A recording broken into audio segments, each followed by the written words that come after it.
I don't care if you've been taking demon nut all night. If you's up, smash that like button. Welcome to Black and Black Times Infinity. I'm your interim host, the oldest ninja in the world, and on my left, your boy Blue. Person, woman, man, camera, TV. I'm a fucking genius, y'all. I'm a fucking genius. That's terrible. On my far left, engineers on the ones and twos, choking people out in the threes and fours. Cronus. My man Patrick, thank you very much for bringing some joy in my life in the way of inebriation with this Black is Beautiful refill. So thank you.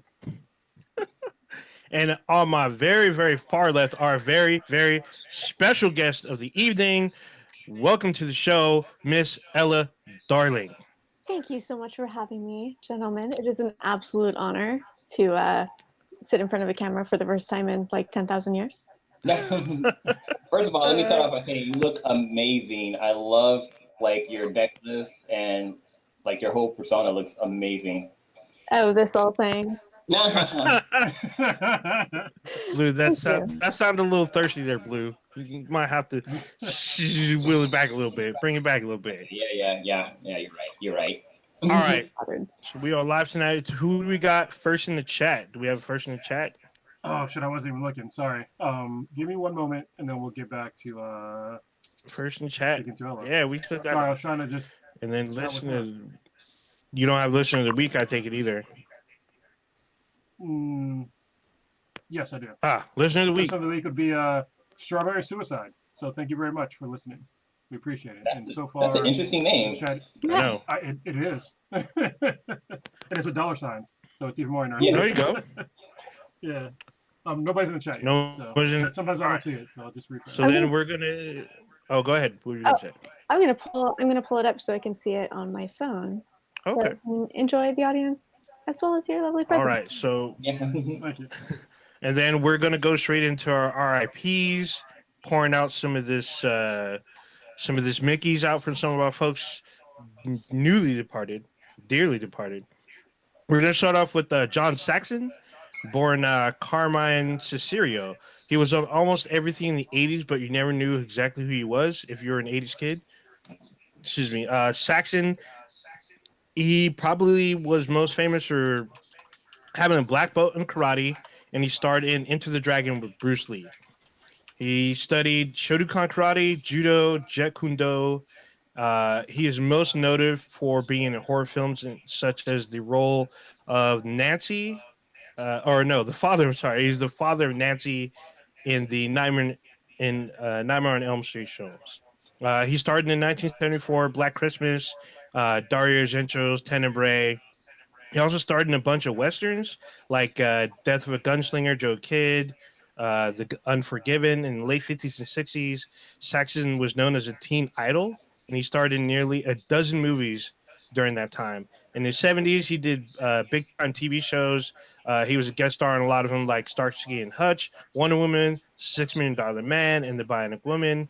He continued to do success with more horror films and TV shows in the 80s, and he still did movies all the way up until 2020. He has a movie called The After the Thunderstorm, which is slated to do out in 2021. He died due to pneumonia at the age of 83. He was just a few days shy of his 84th birthday. Yeah. R.I.P. Next up, we have Regis Philbin. Regis Philbin, best known for hosting game shows and talk television, usually daytime television. Sometimes he's been an actor. Regis Philbin actually has the Guinness World Record for the most hours on U.S. television.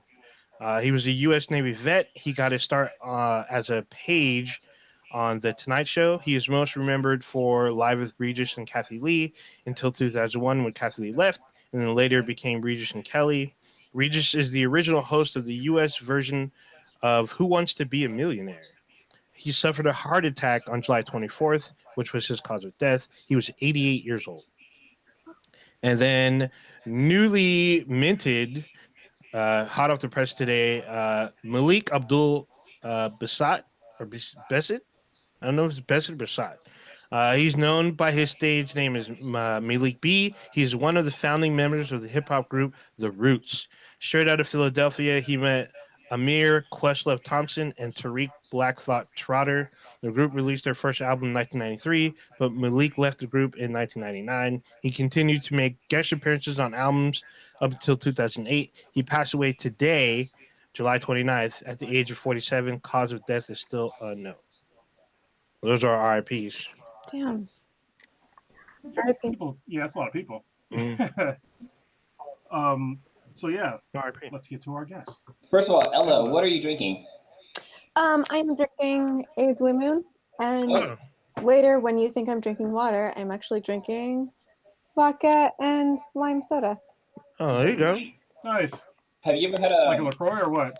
That's like pretty much what I drank. It's good. It's solid. Standby. Have you ever had Yeah. a peach moon? What's a peach moon? So peach moon is a blue moon with a shot of peach schnapps and a splash of orange juice. It's That sounds really good. amazing. I have Yeah, not. they make it at some restaurant. I can't, it's like a barbecue spot. I think there's one down in LA, but they make it there and it's usually pretty good. Sounds awesome. Try it out if you got a chance. But yeah, I will have to. All right. All right, so Ella, you haven't been on in like forever, basically. What have you been up to? Oh, good golly. I don't. So the last time I talked to you guys was at. I know it was at a convention center in San Jose. I don't remember which event it was, but it's been a little while. So it's first of all nice to see your lovely faces again. Nice to hang out with you guys. Thank you for having me. Good to see you as well. Okay, so big like the right now thing that is like it's consuming my life in a way that I forgot it would is I launched a Kickstarter for my birthday last week. Oh, Happy birthday. Thank you. yeah, happy belated. Thank you. I turned 27 for the I don't even remember how many times I've turned 27 now, but easy to remember. Yeah, so it's called Game Lodge. It's an app where you can play games made by other users, but you can also build games within the app and you can edit games. The cool thing about it is it takes all of the like really complex things out of game development. So you can write code like with Miniscript. It's super simple. You don't have to be a super expert coder or programmer, and you can do everything at runtime with other people online, like in real time.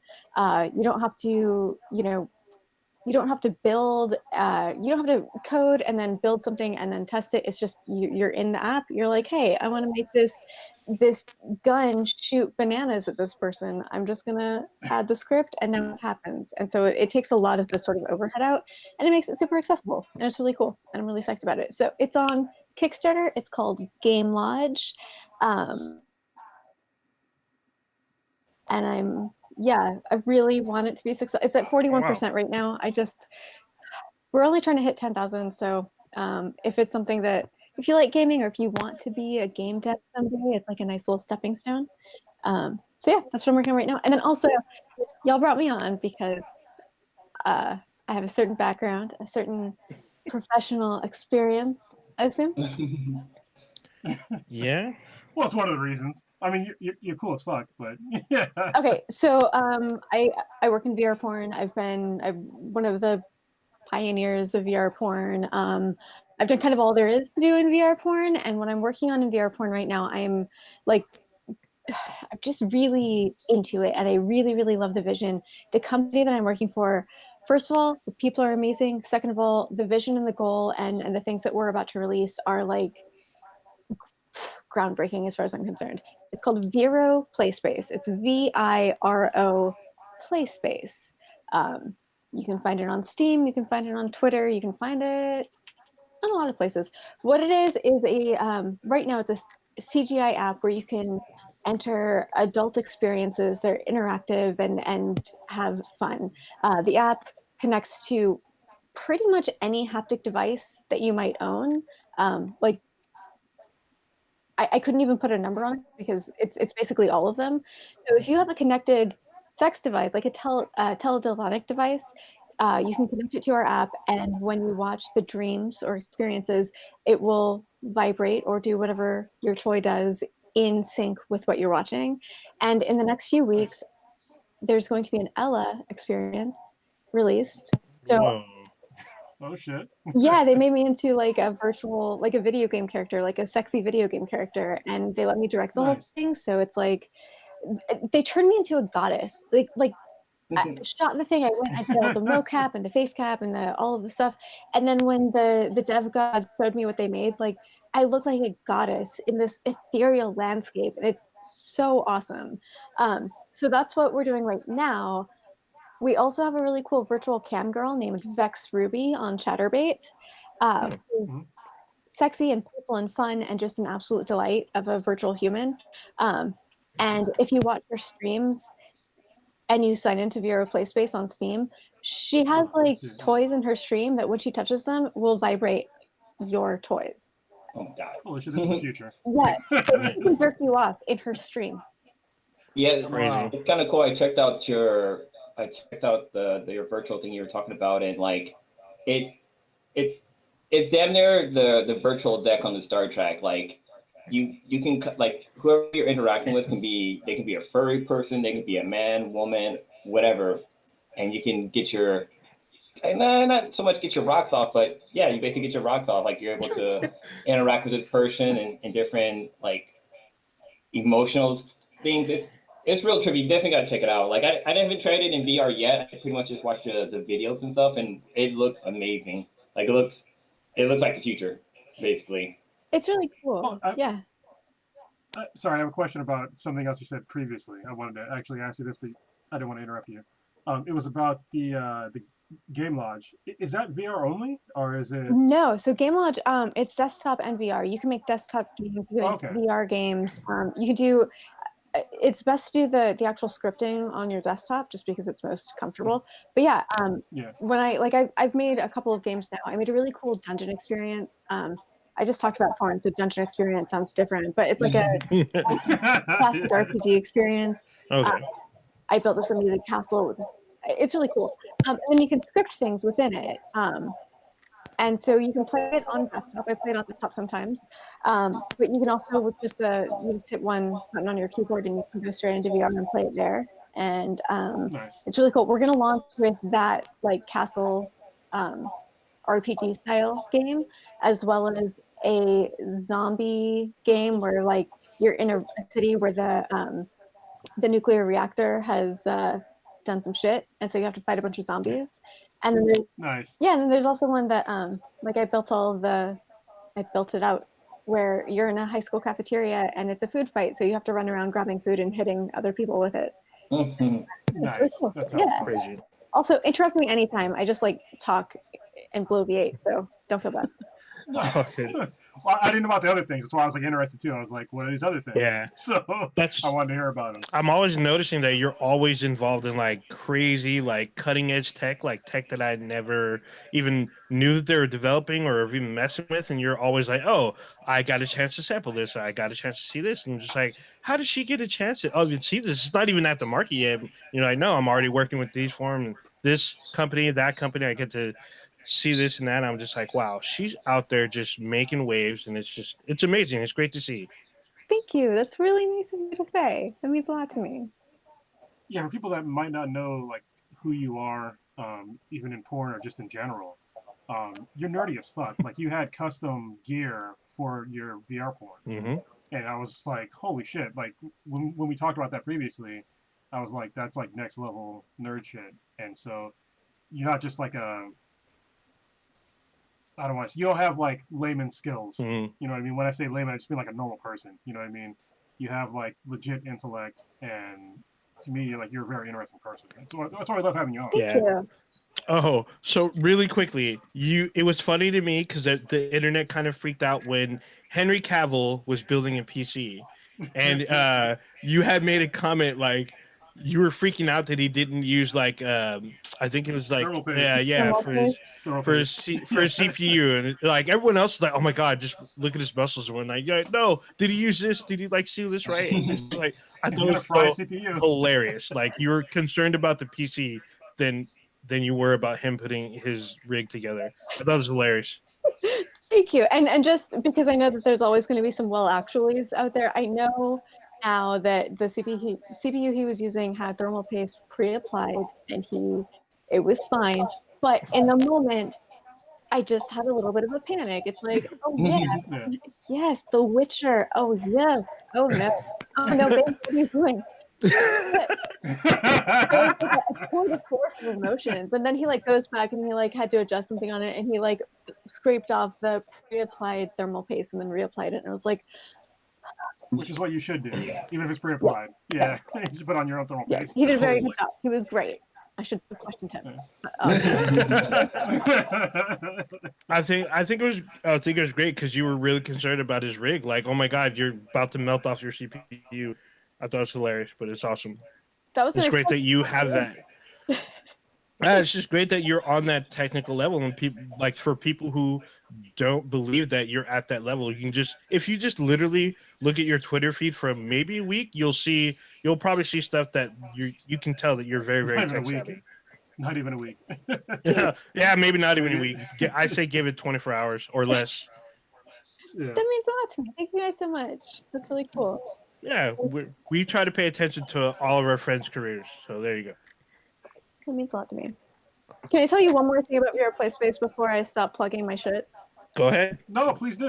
I mean, plug whatever you want. Okay, so the Ella experience is coming out soon. I'm super jazzed about it. I'm like a sexy, hot video game character goddess who like runs her own world. And that's cool. And I'm super vain, so like, I'm psyched about that. But the thing I'm most excited about, the reason I joined this company is because they're creating adult social spaces. So Oh, they're going to be releasing, the first step is just like a sort of one-on-one space where you send someone a link and they can join you in a private room. And so you're live together socially in this virtual space, and you can interact with each other's sex toys. You can like jerk each other off through your sex toys online, like Wow. in VR Play Space.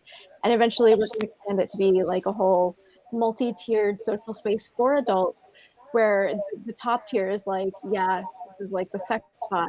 And the lowest tier is just like, hi, we have a bubble. I just would like to say hello and acclimate to the space. And like, I think it's cool because the sex stuff, obviously, I am most excited that there's going to be a space that is social in VR that isn't saturated with Hold on. 12-year-olds. Ella, real quick, hold on. Somebody's got to mute their mic Oh, yeah. because there's an echo. Thank you. Go ahead, Ella.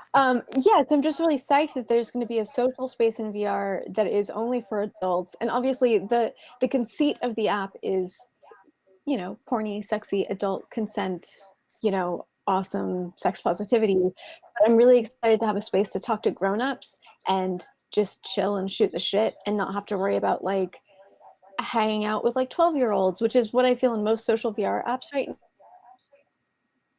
now. And it makes me feel like a predator, not because I'm like cruising for like ass or anything, just because like I want to sit and chat with, teenagers because I'm a grown up. Ella, the images that you Yeah. sent to me earlier, are those your virtual version of you, or is that something else that's that? Let me see. Yeah, that's the VR Play Space version. Is it cool if I share it? Please do. All right, let me see if I can get this to work. All right, so this is one that you sent me. Are you guys able to see it? Yeah, we can see it. All right, that's one, and then let me see. Here, I'll center it on you. I have to like jump between cameras, so and then this is another one. Just make sure it's not something we can get pulled off of YouTube for. yeah, yeah. So if you're listening to the audio, Blue's showing some promotional pics. Yeah, the next one's questionable. I mean, you can't see anything, but it's very applied. So I wouldn't risk Use your that. best judgment. yeah, Yeah, please don't. I'll do this. Yeah. I'll make All of a it. sudden, bink. So this is actually, I think, one of the perfect times for VR and like social VR to really blow up because we're on this lockdown. We can't see each other, so this is like perfect for people to be able to like actually interact with other human adults, and whether you want to do like a social thing or a sex thing, this is an excellent idea. Did Vero just launch this year? They launched last year. Yeah, they launched actually maybe just over a year ago. They launched, and then I joined them last fall. And yeah, I love the team. I love like the whole company is very focused on being ethical, being respectful, on sex positivity, on prioritizing and championing consent, and making sure that, especially any adult film performers we work with, like I'm the first adult film performer to create, to be made into this like video game avatar in the app. But they wanted me to be the first to do it so that I could kind of guide them through how to approach that with others and make sure that we're being as respectful and, ethical and equitable as possible. Nice. Yeah, especially with these COPPA laws kind of going into every single aspect of, video and content creation now. Like with our channel here on YouTube, like having to go through the COPPA thing. It's like, we've never been in a kid's channel. We click, 18 plus, and like we're still getting all these questions about COPPA. I was like, this should never even apply to us at all. And it's just like, it's so strange. So we need other outlets like this to make sure that, kids are being removed from this whole situation. There should be no way a kid should be on these things. So that's cool. Real quick, Stitch just joined us. Do you want to say hello? Hey, what's up? Sorry, running late, done with the baby, and then for some reason my neighbors decided it's 4th of July and are shooting off fireworks, and so my dog is going nuts. I'm trying to hopefully not have my dog go bananas on air, so that's why my mic will probably be on mute for a good little bit of it while I was talking. Hi, nice to meet you. Hi, I wanted to say hi earlier, but I didn't want to call you out if you weren't ready to talk yet. Hello. No, it's okay. You're in mid talk. I was trying to just slide in. Have you guys met before in real life? What? Have you guys met in real life before? No. No. I wasn't. Okay. I was at the it was at the Comic-Con, right? The Silicon, that's when you Silicon Valley. Yeah. Yeah. We've met in real life a few times. Yeah. Yeah. But you hadn't moved yet. That was the thing. Yeah, we actually. But I am a fan. No, that's. I'm proud of you guys. I love what you do. It's such an honor to be on your podcast again. Like, seriously, I don't remember the last time I did a podcast, and like tonight, like I made a whole thing of it. Like I washed my hair for you guys. Oh, Thank you. Yeah. I'm over here thinking. I my makeup brushes are very heavy these days. Like they're just very heavy to lift. I'm even inexplicably just very I don't know, extra, I guess. I'm wearing perfume right now. Oh. No purpose. It just makes me feel It's like a thing. in my Yeah. Right on. Well, I think it's good though, because I think all of us have been socially kind of slacking off. So just anytime we can do anything to pretend that we're in front of another person is good at this point in time. Yeah, for sure. For sure. I took a shower before this, but only because I rode the bike before this, because it'd have been weird. But yeah, so I'm excited about all this stuff, and check out Game Lodge on Kickstarter if you are someone who's into games that is not pornographic. I know that I do porn and my history is porn, but I also have a whole life and hobby and interest that is not. So Game Lodge is really cool. Please back it on Kickstarter or tell someone about it, because oh my God, Kickstarter is very, very nerve-wracking to be running. And if you are an adult and you want to check out a cool, fun space, Vero Play Space is awesome. They're on Patreon, they're on Steam. We have a super rad Discord of just really nice, supportive people. It's an incredibly refreshing place to be. So I'm done plugging myself, and I'm gonna stop that now. Just totally fine. Well, actually, we have a question for you. Somebody in the chat, actually a really cool guy, Victor. He was asking, is getting a virtual hand job considered cheating? That's a great question. I love questions like that. Victor, I'm not your partner, so I can't tell you. That's a conversation you need to have with your That's a great answer. Yeah. To some people, watching porn is cheating. To some people, going to a strip club is cheating. To some people, having a really deeply romantic but non-sexual relationship with someone else is not cheating, and to someone it is. That's a really great opportunity to have a very intimate discussion with your partner about boundaries and how to respect looking each at other. somebody too long is considered cheating to some people. Like, damn, look at your ass. What are you looking at? slap. Exactly. And I think it's a discussion that people don't tend to have, because I think this is one of the things that people like, it's very ingrained in your sort of psyche, that like the boundaries between acceptable and unacceptable within a relationship. And for the longest time, ever since I started doing VR porn, and the questions started coming out about like, well, is VR porn cheating? Is this cheating? Is VR camming cheating? Is this it? But is this one now? And it's like, just fucking talk to the person that you're with. Talk to them. Why haven't you talked to them yet? If you talked to them sooner, like any relationship in history, if you had just had a conversation about what you're cool with, what you're not, and where those lines are, I swear so many relationships would either, if not be saved, at least would be more comfortable, you know? Yeah, I think actually after me and you met, me and my girlfriend went to the fuck, what was it called? To the Kink? There's a place in, You went in to San Francisco. Oh, you went to the Armory. armory. King Doc, yeah, the Armory, King.com. Sorry, I miss you. Yeah. So we went there and we were talking. We decided to fill out the yes no maybe list, and that is very enlightening. So, Wait, what is that? The yes no maybe list. Yeah. Ella, I'll let you explain it. Well, I actually don't know, because I've only ever been to the Armory as a performer, but I imagine if they're anything similar to the list that you fill out at kink.com as a performer, there's a very Yes. extensive list, incredibly extensive, of all of the potential sex acts, bondage acts, any of the like BDSM stuff that ever might occur. Even if it's not something that pertains to your scene, you still fill it out.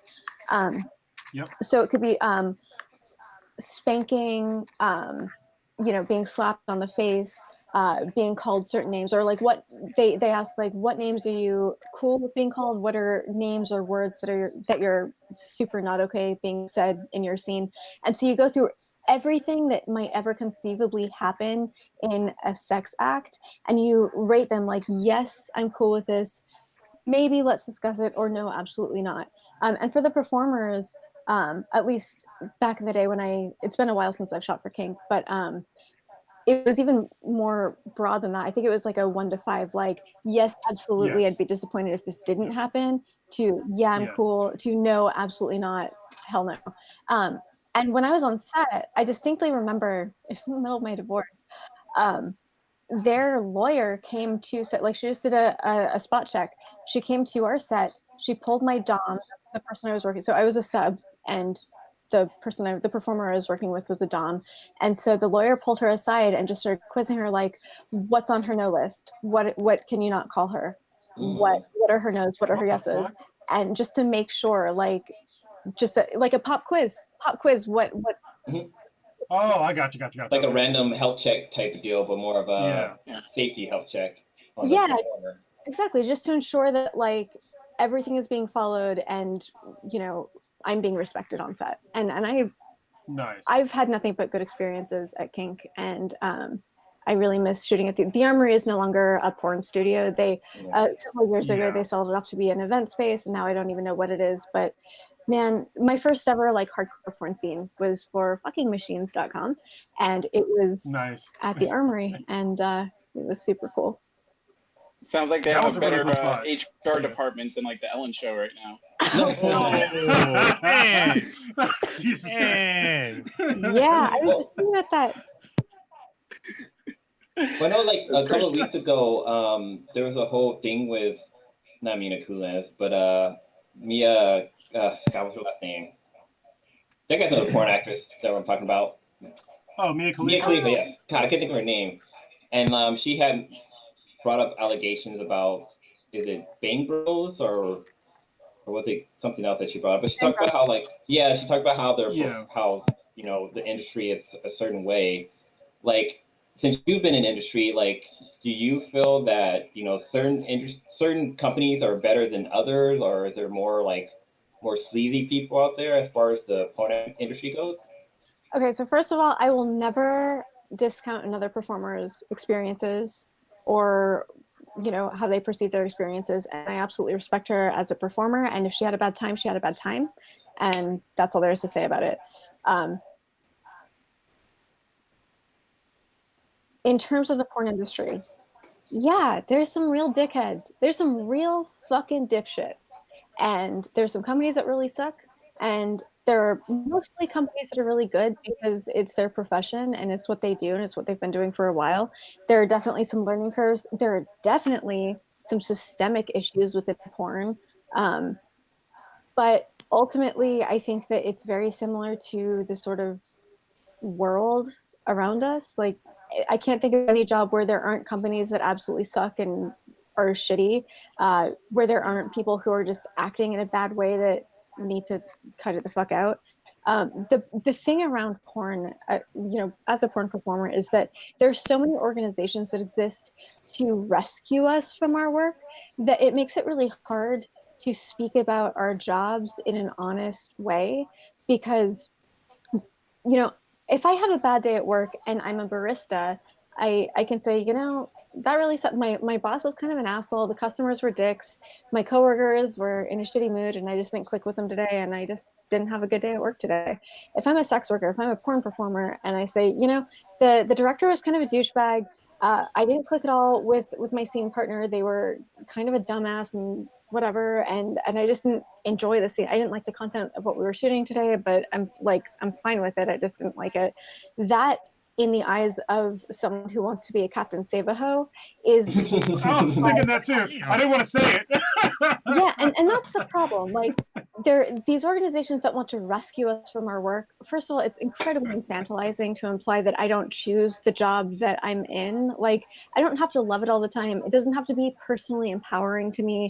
I can have a bad day at work. I can do it because it's the best choice for me, because it works for me, and not be like a super cheerleader fangirl for like the whole porn industry.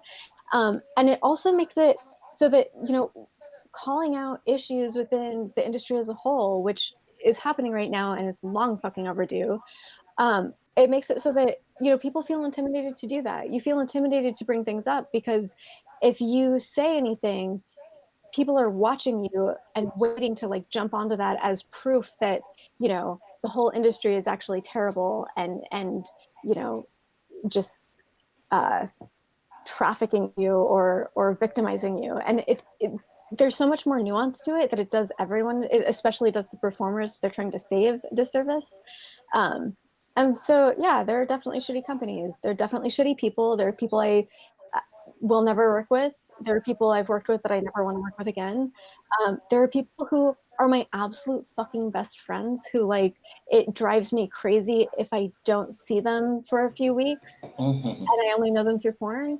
And like, I don't see how that is any different from any other human relationship or work relationship or experience.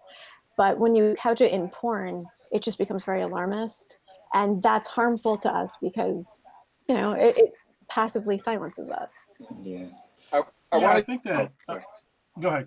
No, go ahead. I liked how you brought up systemic issues and problems in the adult entertainment industry. Are you able to, I guess, give some examples of that? I think a lot of us don't really understand everything that goes on behind the scenes or after we watch a video. A lot of times we just turn it off and then pass out and go to sleep, but we don't really take the time to like learn, I guess, what goes on behind the cameras and what the issues are. And like you said, a lot of times people sort of just dehumanize the actresses and everyone that's actually involved in the industry that we kind of, unfortunately, don't really know or try to learn the full story on what's going on. And I think it was really interesting that you kind of touched on that. And obviously, I don't want you to put people's business out there or try to throw people under the bus. But I was just really curious to hear like some of the systemic issues and problems that are going on in that industry that you know of and want to, I guess, shed light on to make people aware.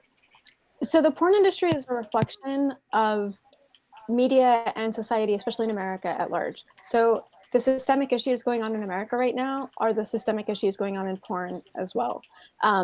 There's a huge issue with racism in porn. The way that it's marketed, the way that it's categorized, the way that performers are treated or cast or not cast or paid or promoted, the way that scenes are titled after, like when you get hired to do a porn scene, it's just like, hey, this is what you're doing. You're going to do a girl scene or a boy-girl scene or an anal scene or a blowjob scene or whatever. You're going to be a MILF, so bring MILF clothes. You're going to be, they give you the basic kind of information. You show up, you shoot the scene, you go home. That is cool until the scene is released and the title is something that, especially if you're a Black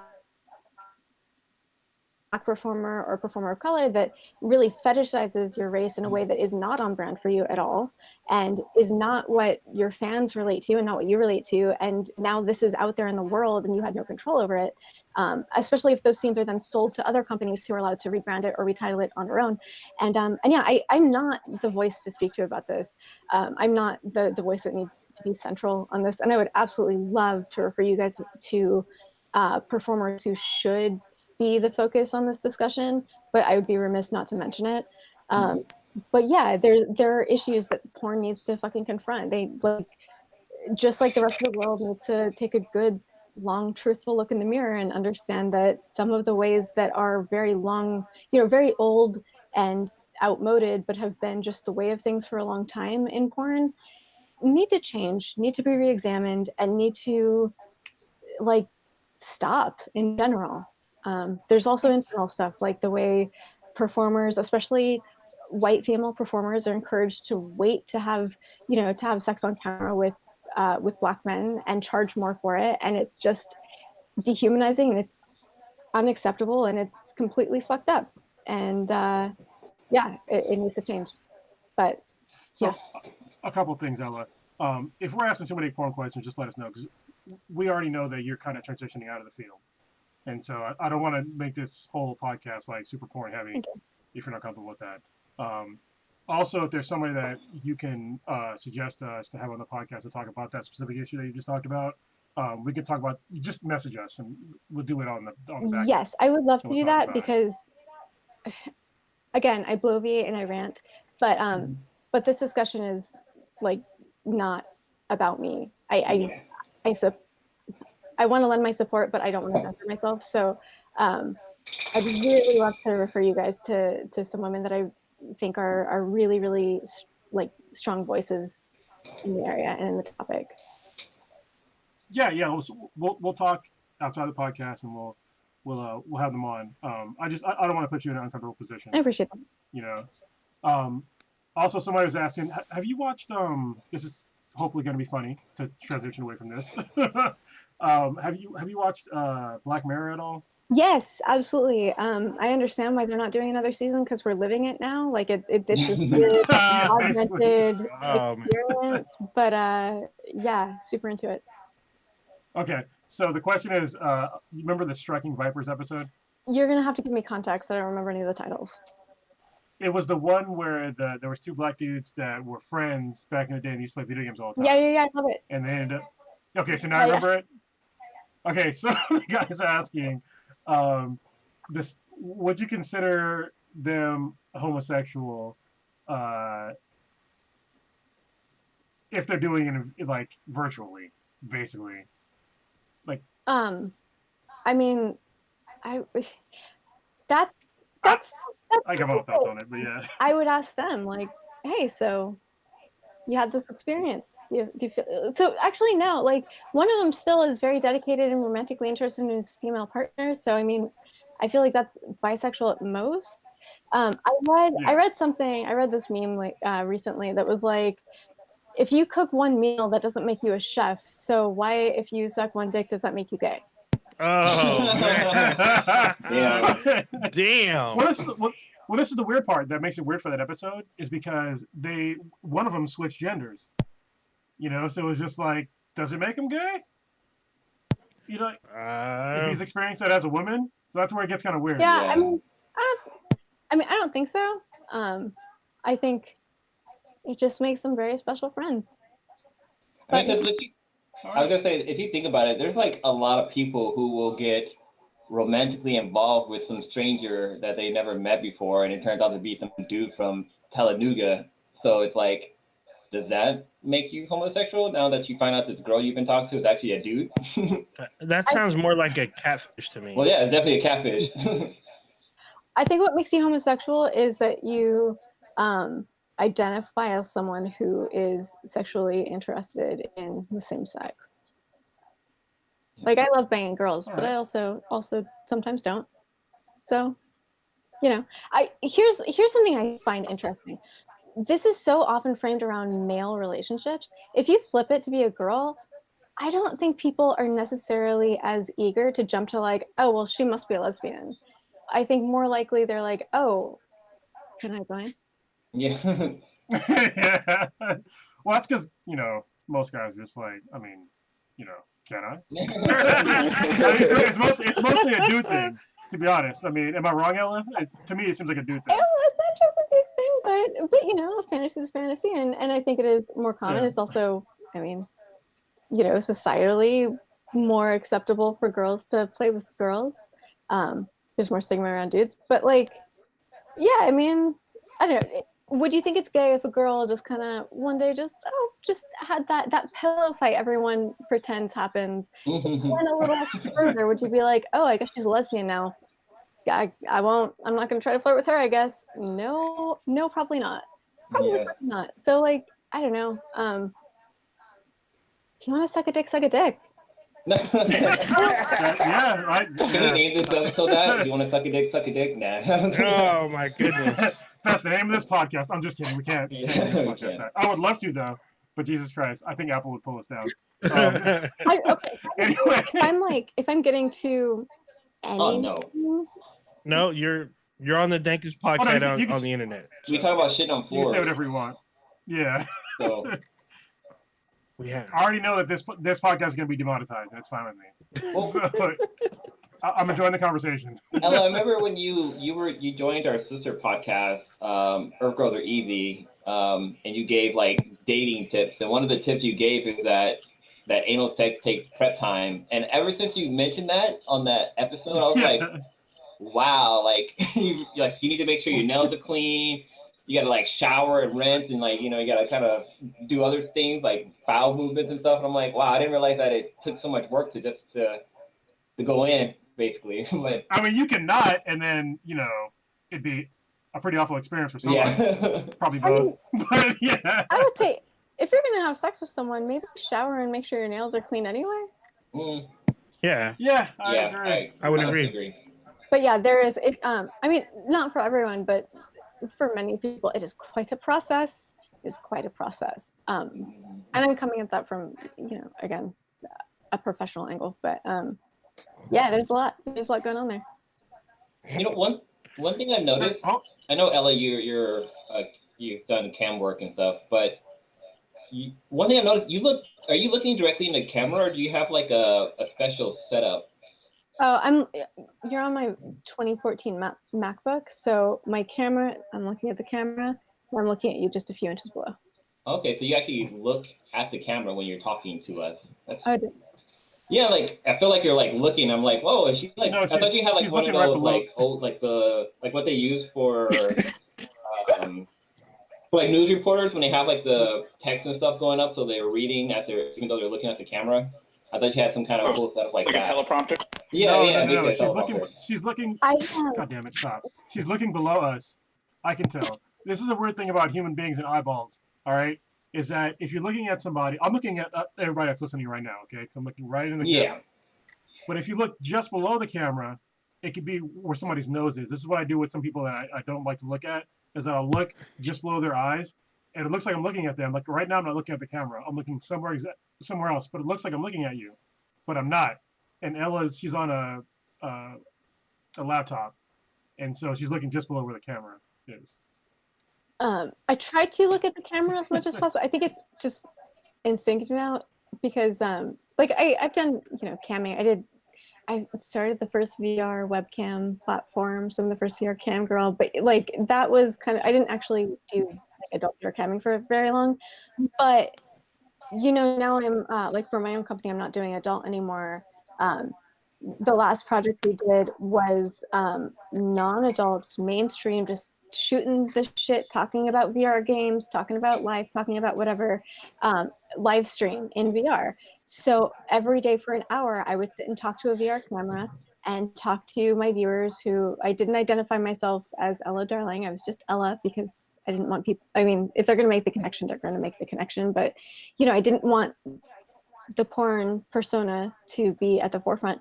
And so, yeah, for like an hour or more every day for like almost a year, I would just sit in a room and talk to a VR camera, just like this, just talking to a camera that I drew a little smiley face on. You drew a smiley face. Yeah. Yeah, I kind of want to. Oh, go ahead, Blue. But no, I was just gonna say, like, with photography, a lot of times when you take pictures of like kids, you put there's these things you can buy for your camera. It's basically like a scrunchie that you put in your hair, but it has like little eyeballs on it and like a smiley face, so it makes the camera look like a character, so the kid isn't afraid of the camera. And just when you said the whole smiley face on the camera thing, made me think of that. I just thought that was funny.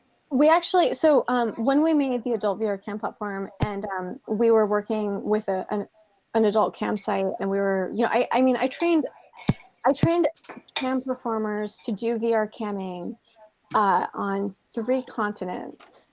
And so these are cam performers who are used to traditional camming. And so like talking to a VR camera is like a little different.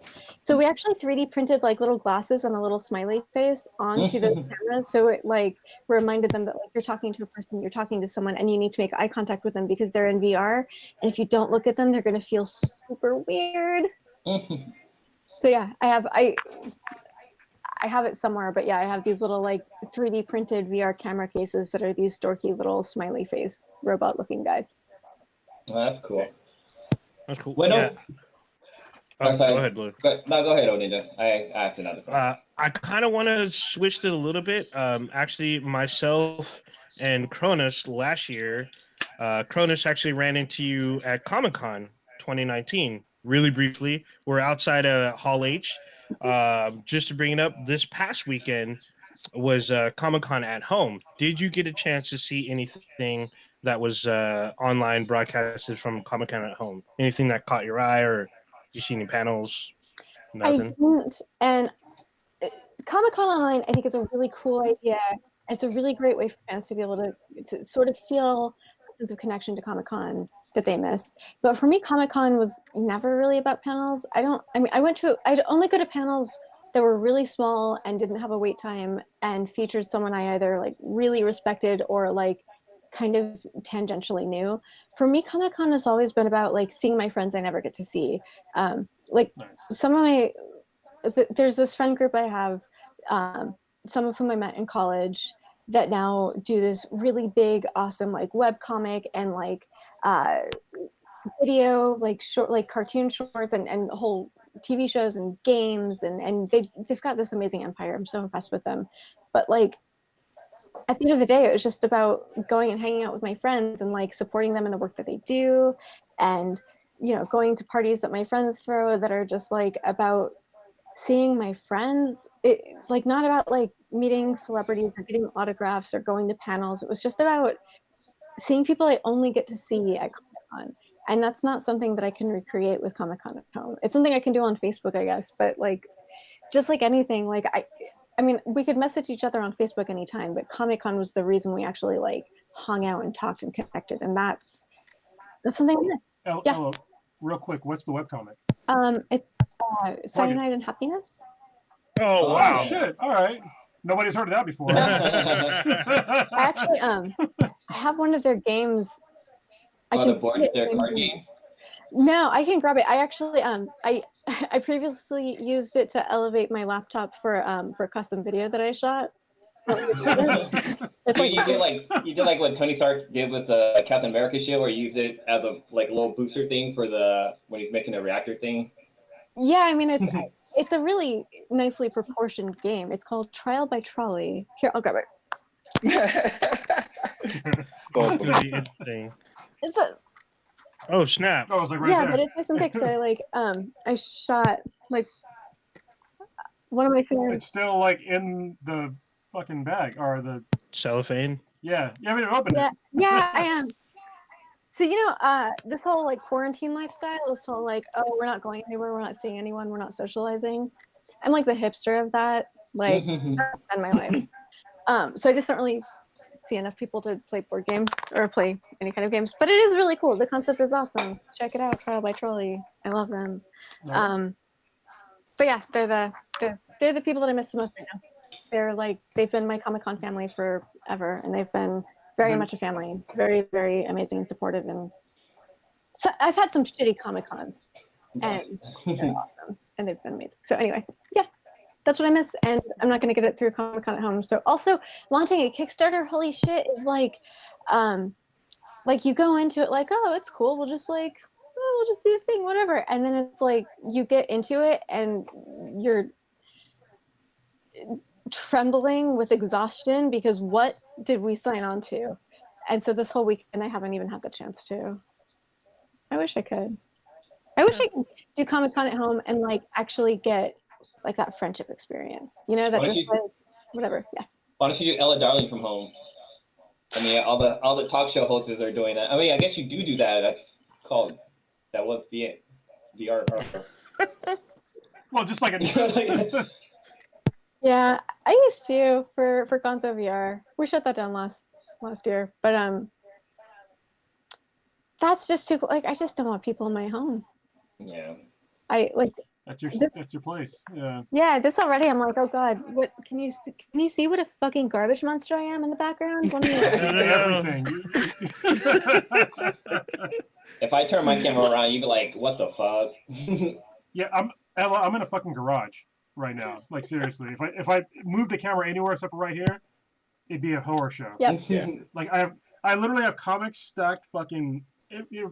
Everybody's been on in here, they know. I have comics stacked high that are right next to me. I'm not going to show them. How embarrassing! Your stacks of awesome comics. Oh my god, what a cross to bear. Well, they're not in boxes. When 'cause he's almost I at don't a have- horror level. I think that's badass. I mean, you say that like, oh my god, I'd be so embarrassed. And I'm like, damn, that's actually really fucking cool. Shit. Well, a lot of them are red. That's the embarrassing part. A lot of them are red, but a lot of them are not red. So yeah. So somebody's asking. You cannot answer this. What was your shittiest Comic-Con experience?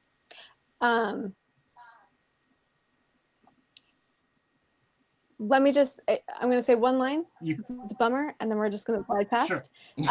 Okay. A friend of mine killed herself the day before my birthday. My birthday was at What the Comic-Con. fuck? And then my friends were really amazing, and they supported me, and they were just so wonderful and kind, and they were there for me in all the right ways. And it was I mean, it still sucked, but it was, you know, like having great friends makes a world of difference. You know, Damn. friendship to the end. Yeah. I'm sorry to hear that. Yes. But We got horrible fans asking such Condolences. crazy Yeah. questions. it's okay. I mean, Well, when I, it I got a happened. quick Yeah. question for you. Like, I know your Twitter handle says Stoner Adulterer. Stoned adulterer. Yes. And I see that you're vaping. What are you vaping on? It's actually just a nicotine vape. Oh, okay. So I mean, I am a proponent of cannabis, but also like the stoned adulterer thing. It was a little nod to cannabis, but also sort of like a joke about, you know, adulterers being stoned biblically. Gotcha. Oh, I'd never. Yeah. That's See what quite you did there. I see what you did. Oh, I had a That's biblical. yeah. So, have you gotten any new geek tattoos? Because for those of you who don't know, Ella has a lot of like either video game related or like fantasy related or just nerdy like tats. And Well, she was a librarian. She so was. She's like a legit nerd. yeah, legit librarian. So I'm wondering if you've gotten anything new in the last like couple years. The last tattoo I got was actually the first tattoo I'd gotten since my early 20s. It was a few years ago. So my sister and I, so my whole family, like I come from a family of geeks, especially like Trekkie geeks. Trekkers. Okay. Nice. If you're Yeah, feeling Alright. nasty. How dare you call us Trekkies? No, I'm just kidding. Just kidding. Trekkers, if you're feeling nasty. So my sister and I, we wanted to get tattoos together, and so we were kind of brainstorming like what it's going to be. And finally, I was like, "Hey, let's get live long and prosper." And then I translated it into Vulcan, and I learned how to split a phrase in Vulcan. So my sister has the first part, and then I have the second part. It's Oh wow. Oh, nice. yeah, Well, hold on. Let me focus on you. There we go. I got it now. yeah. Nice. So the long, That almost looks like music notes. That's really cool. yeah. So yeah, that's the latest one I have, and it's cool. Have you been watching the latest Star Trek series? There's two of them now. I watched Picard. Okay. You didn't watch Discovery? No, I don't have the platform that it's on. I probably will eventually, but next gen. Hold on, Ella. I'm calling you out. They're both on the same platform. Really? Yeah. Yes. I didn't know that. Wait, Now you know. I thought. Wait, isn't? Wait, I thought. Yeah, I thought Discovery was on Amazon. No, Discovery and No, it's on Picard are CBS both All on Access. CBS All Access. Oh, They're on the same thing. yeah. Huh. All right. Maybe I'll get another free pass for that to watch it. I was less Well- excited about Discovery. I was really psyched about Picard because Next Gen is like my trek home. Like that's what I grew up Same in. with me. Like yeah. my Gateway first drug. dog was named Jordiana, Nice. Wow. and my first ever nerd convention was a Star Trek convention, in the Bay Area. I think it was in San Francisco, and Marina Sirtis, who plays Deanna Troy, actually held me to her Yeah. bosom because I was a Oh, toddler nice. Oh, okay. stage during her That's talk. Jesus. Now I feel old as fuck. Thanks, Ella. Anyway, yeah, she's a Greek goddess. She's cool as fuck. But I wasn't a toddler when that shit was out. That's awesome. But Well, Marina it's kinda- Sirtis is I've met Marina Sirtis, and she's a fantastically wonderful woman for the brief Like, amount one- of time I spoke to her. One cool thing about we've done. I've talked about this on the podcast, and everybody knows what I'm about to say. But one of my most iconic moment of being a podcaster was I got to interview Nichelle Nichols, who played Aurora in the original Star Trek. Yeah, the video's on our YouTube channel, and like that was probably the most nervous I've ever been interviewing somebody, just because like I know she was an icon, and like she's like there's so much history with her as far as TV goes, and just being able to have a chance to interview her was like a once in a lifetime experience basically. But she was super nice. It was like talking to like my grandmother or like my auntie or something. Like she felt like I was just talking to family. Like she was so comfortable to talk to. But she was, the behind the scenes was so great. That's amazing. That's so awesome. Holy shit. All right, do you guys want to get into some topics, or are we going to still keep, Hold on. let's say, drilling? Actually, I want to ask Ella something else. Ella, what are you playing right now for video games? Are you playing anything? Mostly I've been playing Vero Play Space and Game Lodge because I Trying to between make that money. yeah, I mean it's a lot of work. Like working for a company that I really respect and also launching my own shit right now. Like I just don't have I haven't had time to really like play games, read comics, watch much TV. Like when I have time to do something, I try to wake up early so I have a few hours in the morning to just like read books on my phone, and that's like it. That's that's all I get. Wait. Okay, what are you reading? What am I reading? I'm reading a book. It's a young adult series. I read a bunch of young adult series. I go through them like they're fucking popcorn. A lot of those I've got a end couple, up, so a lot of I'm those not end up judging. turning into movies anyway. So Yeah. Okay. Terrible movies. It's a series. The book I'm on is called Sinless. It's dystopian. Oh yeah, I Have the Beholder series by Sarah Tarkoff. It's about this like in a few years apparently there's going to be this huge revelation and all religions are going to be consolidated into one that worships the Great Spirit that physically literally punishes you when you do something bad. And I don't want to put out any spoilers, but it kind of puts a magnifying glass to the way we perceive religion and the way we perceive autonomy. And I don't know, it's pretty good. It's pretty fun. I like it.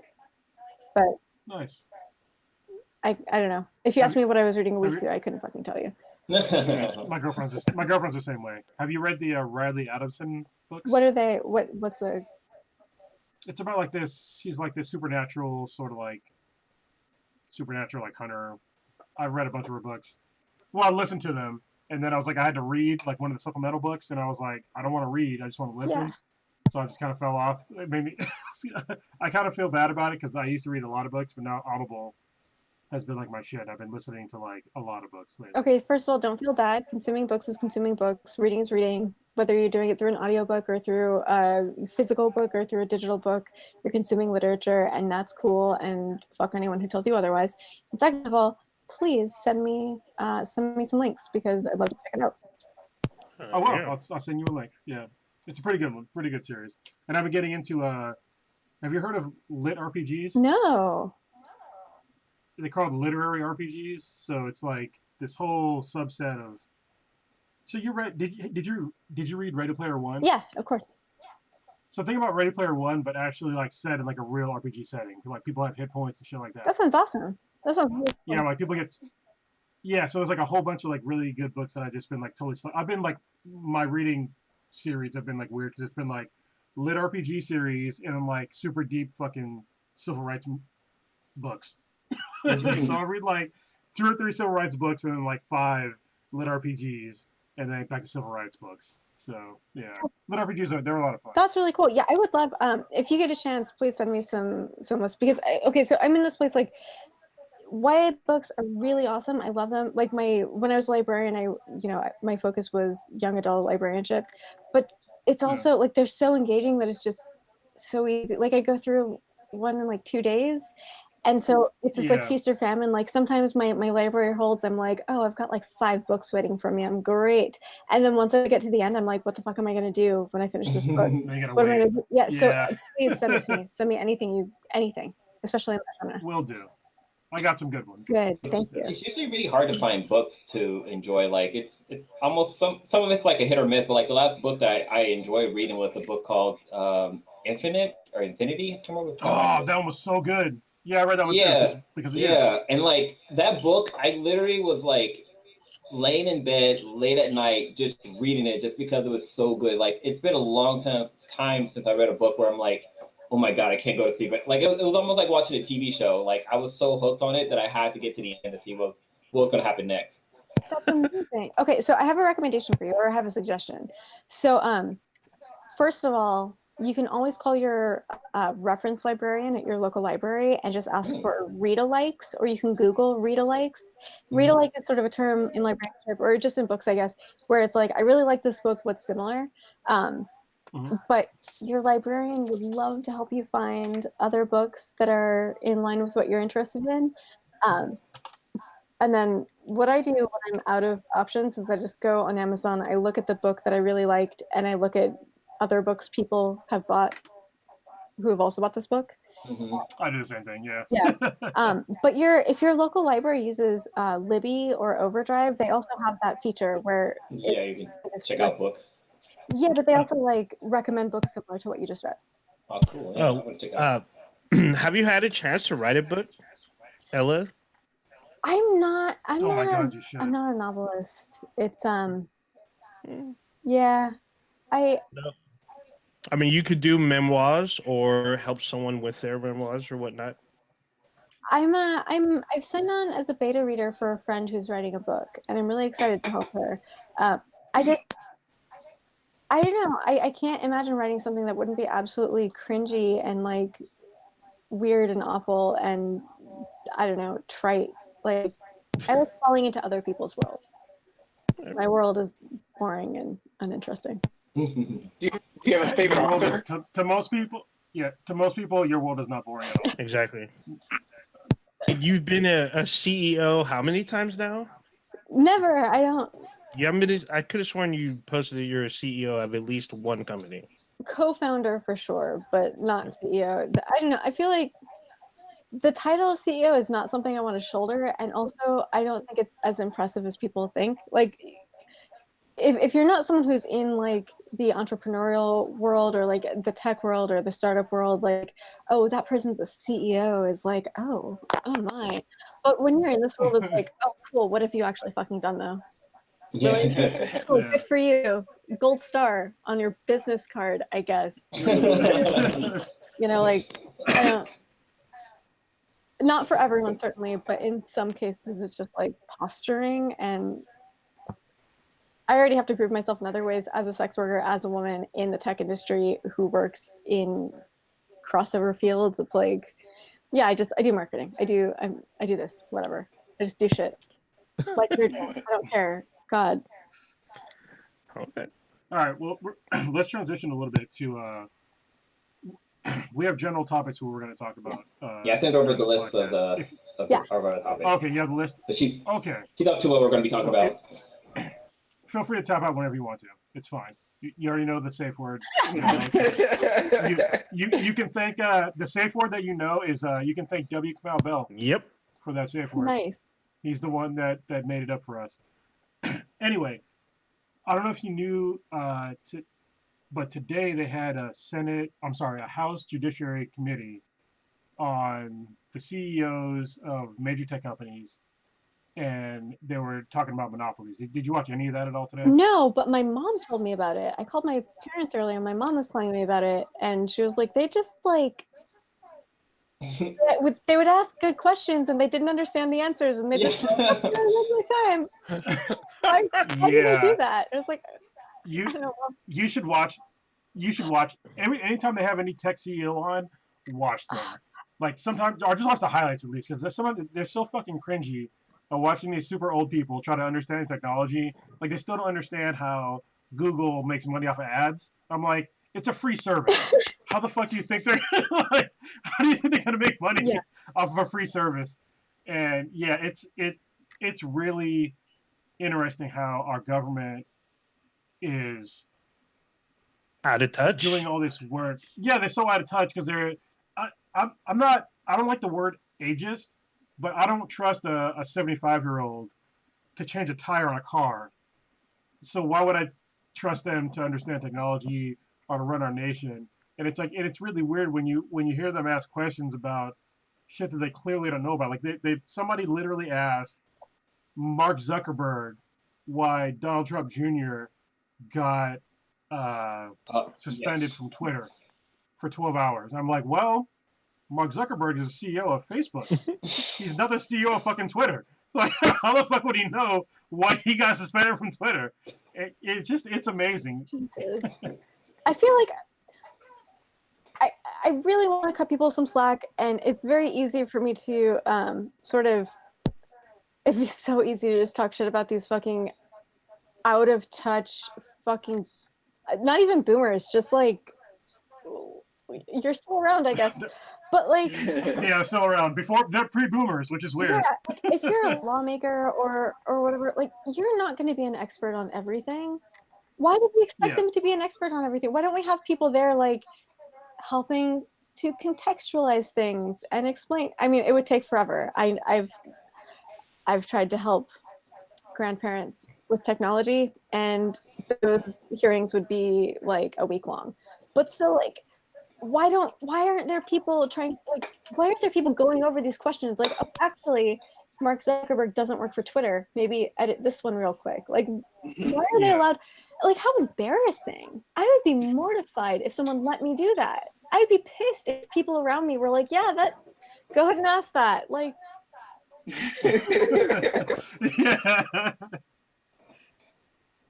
Well, I think even last time when they were questioning Mark Zuckerberg about Facebook when he was like under investigation for like privacy leak, like the questions they were asking were like, you don't even know the answers that he's given you. Like, what's the point? Like, you guys just don't get it. yeah. It's been a while since I saw that particular one, but I felt like, and correct me if I'm wrong, but I felt like some of the questions were like borderline like, hey, Mark Zuckerberg, can you help me figure out Facebook? Why did my Facebook account do this? Yeah. Oh no, that literally. Yeah, it happened today with somebody that was a younger guy, and he was wondering. It was a guy on the right, and he was wondering why, when he looked up certain conservative websites, why it was so low on the Google search field. I'm just like, you're voicing your personal grievances with Google in a House Judiciary Committee test. I'm like, this is not the proper context or time to like voice your grievances with a particular company when you're getting paid by the people to do this. And I was just like, how this person is a person in power, and he's like, maybe he's probably around my same age, but he just didn't understand how shit worked. Like, he was like, how come sometimes when I send out stuff for my campaign, it gets put in spam folders? I'm like, well, if people click that they don't want to see your shit anymore and that it's spam, then yeah, their algorithm automatically puts him in the spam folder. But he doesn't get that, and I'm just like, and it was a young guy, and I'm just like, these are people that are asking tech companies questions that don't even understand how tech works, like at all, Were and it's embarrassing. were they asking Zuckerberg about Google results? Yeah. No, they were asking. I forget the guy's name. It's the Indian guy, Apash. Apash. I forget his last name, but it's a Google CEO about how Gmail worked with spam folders, and he was like, it's only he thought that only people on the right would be. And just full disclaimer, I'm not on the right or the left. I'm just very squarely in the middle. All right, and so when he was asking like why there were so many conservative websites and blah blah blah blah that are getting squashed. And it's just like, listen, it happens to Democrats as well. Like we had Tulsi Gabbard, she got put in spam folders, and she got her stuff pulled off Google as well, and a whole bunch of other people have as well. Mhm. But they weren't really interested in hearing that. So it was really embarrassing to like have them do like this whole political thing about a tech platform. It was really weird. And the guy you're talking about is Sudar Pichai, There we go. Thank you. maybe. I think I pronounced it right. That's him. That's him. You probably didn't pronounce it right, but that's it. That's He's it. all I know maybe. you're talking about. It's hilarious. Don't Alan, know. is there any topics you want to talk about from our list that you can think of? I can't remember them, and it's probably not going to be great podcasting if I just start scrolling on my phone. But you know, bloviate on anything. Like I said before, I'll fucking talk until you. All right, hold on. We gotta ask her something good that's on here, something that should be more relevant to her. I was gonna say the Which would demon be? sperm. No. Oh, Well, we wow. can ask her about that. Have you heard about the demon sperm? Oh my god. Oh my god. So you have. Demon Well, sperm, So, alien DNA. Alien DNA. What was the other one? There's one more. She yelled at Facebook that Oh yeah, Jesus was coming. if they don't put her videos back up. There are vaccines to make people non-religious. Oh yeah, that one was crazy. What? Yeah, it's a lot, and it's like I feel like there's just been this weird decline in what we are Common sense. cool with. Yeah. Yeah, and so now, like 4 or 5 years ago, if this person was part of government, it would be like it's a huge story right now, everyone's talking about it, but it would not just be like, oh my god, can you believe this? Haha. It's like right now we're talking about it like it's high school gossip, whereas I feel like a few years ago we would be like, okay, so this is going to stop immediately.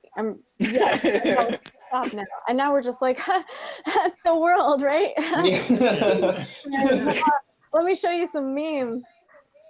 Oh man.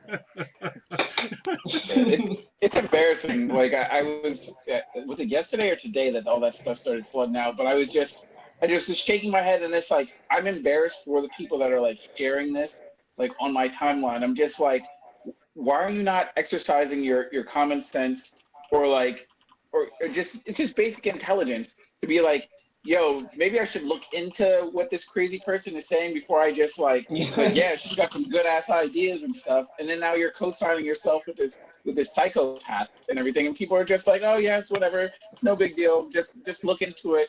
Oh, my video is being taken down because it's the truth, and they're trying to hide it now and stuff, and I'm just like, what the fuck is wrong with you?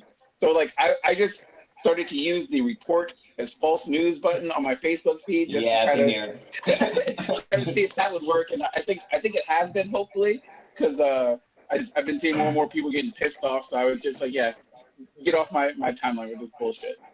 Well, I think that's what part of the powers that be they don't understand is that in social media we are given the power to report these sorts of things, and I don't think they understand that if enough people click, this is fucking bullshit, they'll take it down. Right. Mm-hmm. But they don't understand that there's even a button that exists because they're not really on these platforms because they're old as fuck. Yeah. And the person that wasn't old as fuck was an idiot. So Yeah. The highest I don't. the highest person in government tweeted out that basically said this girl's spitting fire. Yeah, this person spitting. Yeah. It was strange to me because I actually had a discussion with someone literally just before the podcast. They're like, well, they took her video down. I'm like, are you referring to the doctor that's talking about demon sperm and alien DNA? They're like, well, she also had the hydroxychloroquine, whatever she had. Hydroxychloroquine. Yeah, Yeah. or they call it HCX, I believe. And she's like, they were like, oh, well, she treated these patients and saw positive results. And I'm like, okay, she may have treated these patients, but then when you start saying aliens, demon sperm, you say Jesus is coming and you have the truth up on your yeah, your credibility is kind of gone out the window, at least for me. It may Yeah. not be for you, but they're trying to double down and be like, well, you should look at the results of these people showing recovery. I'm like, that's great. But I turned it on them. I said, do you feel comfortable with this person saying that and they're going to treat you and they're going to tell you that you have taken too much demon sperm and I'm going to treat you with alien DNA and this is what's going to cure you of whatever kind of ailment you have. I'm like, are you comfortable with that? And they're trying to sidestep that like that. I'm just like, okay, this is where we're Well, at you can get in this day demon and sperm age. from your dreams. We're From in what? this we're in this mess It's from- partially because people are just refusing to listen to actual legitimate science.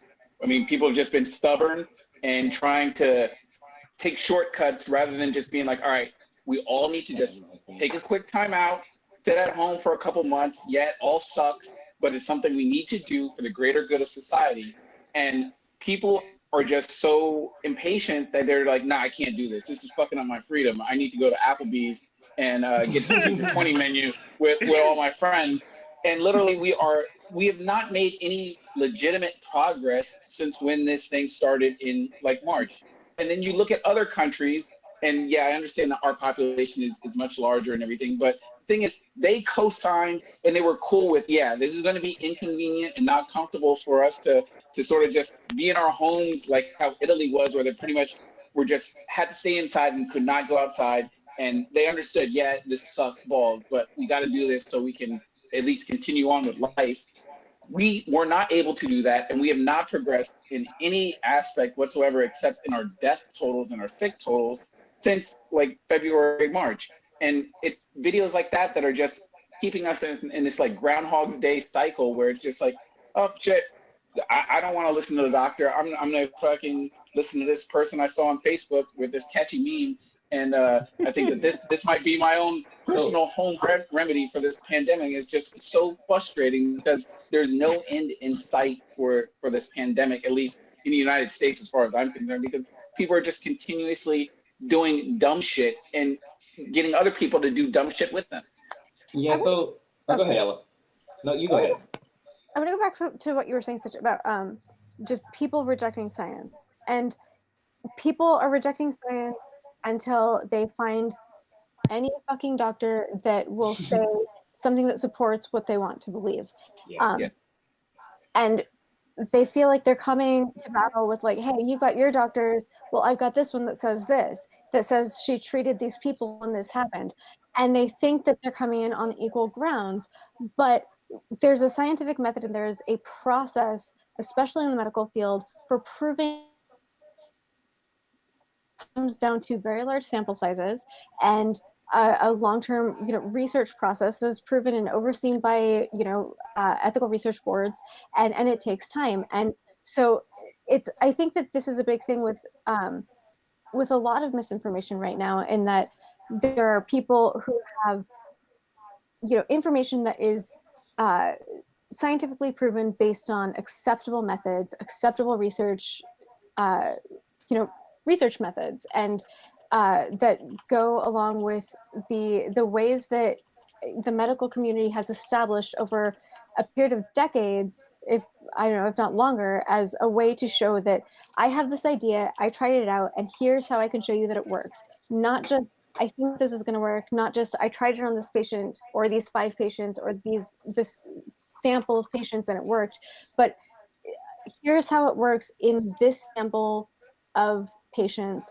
Here's how I vetted those patients. Here's all the information that you need to know to question me, because you should be questioning me, because everything that we do, it's absolutely fallible, and it's always going to be, and we should always question each other, and you should be questioning me, because that's what science is. And I'm happy to be wrong if you follow the procedures to prove that I'm wrong, because I'm not standing my ground to prove that what I'm saying is right.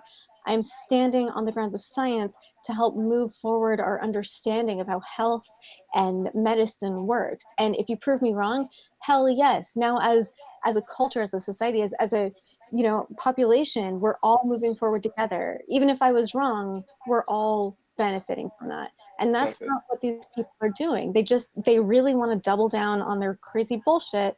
And I wouldn't call it crazy bullshit if they just follow the same standards of medicine.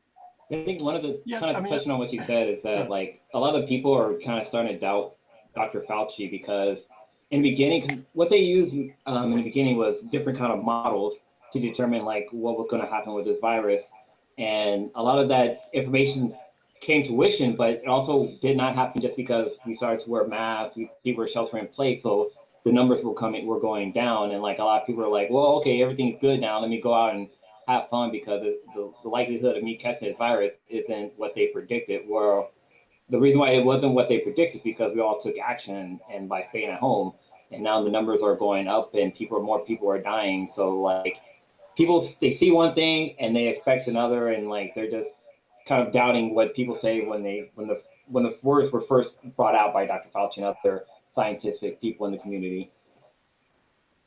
That makes sense. Yeah, I think the weird thing here, especially in America, is that they don't really understand the way that a lot of people, I'm not going to say everybody, they don't understand the way that science works.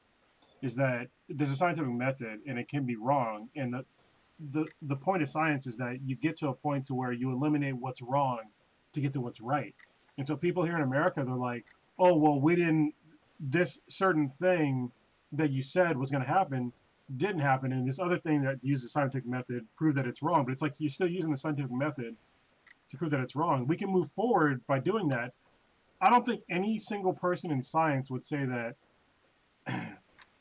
There's very few things where it's like even considered absolute, where it's like I'm saying this now and this is the way it's always going to be. And I think that that's what most people want to hear. But it's like, listen, you can still chip away, at certain methods or theories or whatever and come up with a whole different, outset. But people just don't understand that there can be mistakes and you should learn from the mistakes. And that's a huge problem here in America because fucking America hasn't learned from their mistakes at all. We still haven't. On just basic social issues, we make the same goddamn mistakes that we made for the past, 400+ years. It's fucking embarrassing. I mean, to me, as an American, as a U.S. Marine, I consider myself a patriot, and we still make the same bullshit mistakes because we think that we're always right, and it's dumb. Science is not about platitudes. It's about testing, and the BuzzFeed cultural absorption of information that people have really started to lean into over the past decade or so. That hey, scientists have been researching this. What the scientists are researching is a very small incremental change that they're maybe going to experiment with, and they're not drawing conclusive observations on. It just makes a really good headline to say hey, scientists think that turmeric can help prevent cancer. It's so much more. It's always less exciting than it's reported as, because science is not about big breakthroughs. Everyone wants it to be a big breakthrough. It's about incremental observation and understanding and changing the way we see things over time. And people are just so impatient right now. They want that sci-fi movie breakthrough, and that's just not how the world works. That's not how science works. Yeah, exactly. People are trying to rush science, and when you try to rush science, I mean, it always ends up bad. I mean, this is what happens in like Jurassic Park and all these other movies. I imagine. Oh my God. Should have mattered. Yeah, exactly. We're gonna have guests come into the park before electric fences work and shit like that. Like, no, that's a bad fucking idea, and people just don't seem to understand the concept of it. It's like, and I love how we've all brought up the scientific method, because it seems like, ironically, a lot of people just did not have that basic science in like elementary school. It's like when you had that science experiments, and I like when you brought up the models and stuff. Like when you had that science experiment or project where you would grow like 5 different plants, and one of the plants you would use water, the other one you might use like milk to grow it, or coffee or Gatorade. But the thing is, I was gonna say Gatorade. The thing is, and It's got what plants crave. It's got electrolytes. Yeah, it's got electrolytes. It's what plants need. Yeah, but like you were saying with the models and stuff, all the other variables have to be the same in order for it to be like an actual legit like science experiment. You can't have the plant that's being grown with Gatorade not get any sunlight, or the plant that's grown with milk be fucking, have shitty ass soil.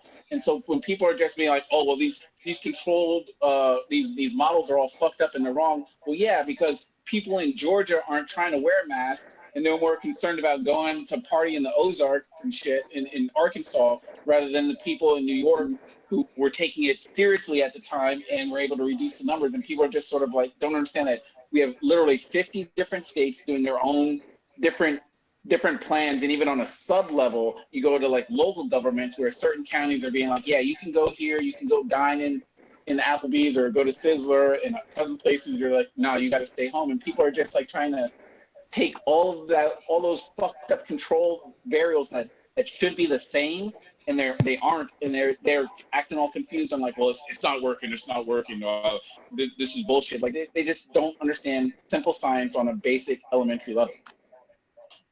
Can I recommend a doctor that I find really, really informative right now, who is very accessible, and like, I don't know, I just think that what she says about this shit right now is really good. Dr. Sure. Sydney McElroy, I follow her on Twitter. She does a lot of great things, but she's just very like straightforward. She doesn't use a bunch of jargon. She's just like, here's what you need to know. This is the information. This is what we know. This is what we don't know. We just don't know it. Sorry about it, but this is what we're working with. And I love what you said about control groups. Like, there is no real control group right now. It's impossible to have a control group in a working, moving society unless we literally put people in an isolated laboratory, which I imagine they're doing maybe to some degree with some of the vaccine testing, but I have no idea what is actually going on there. But yeah, it's just people are wanting results super fast, and they want acceleration, and accelerating things is not always the best choice. Yeah. Yeah, like I'm very concerned about the vaccine that they're working on. They're like, oh, we're gonna get the fastest vaccine ever.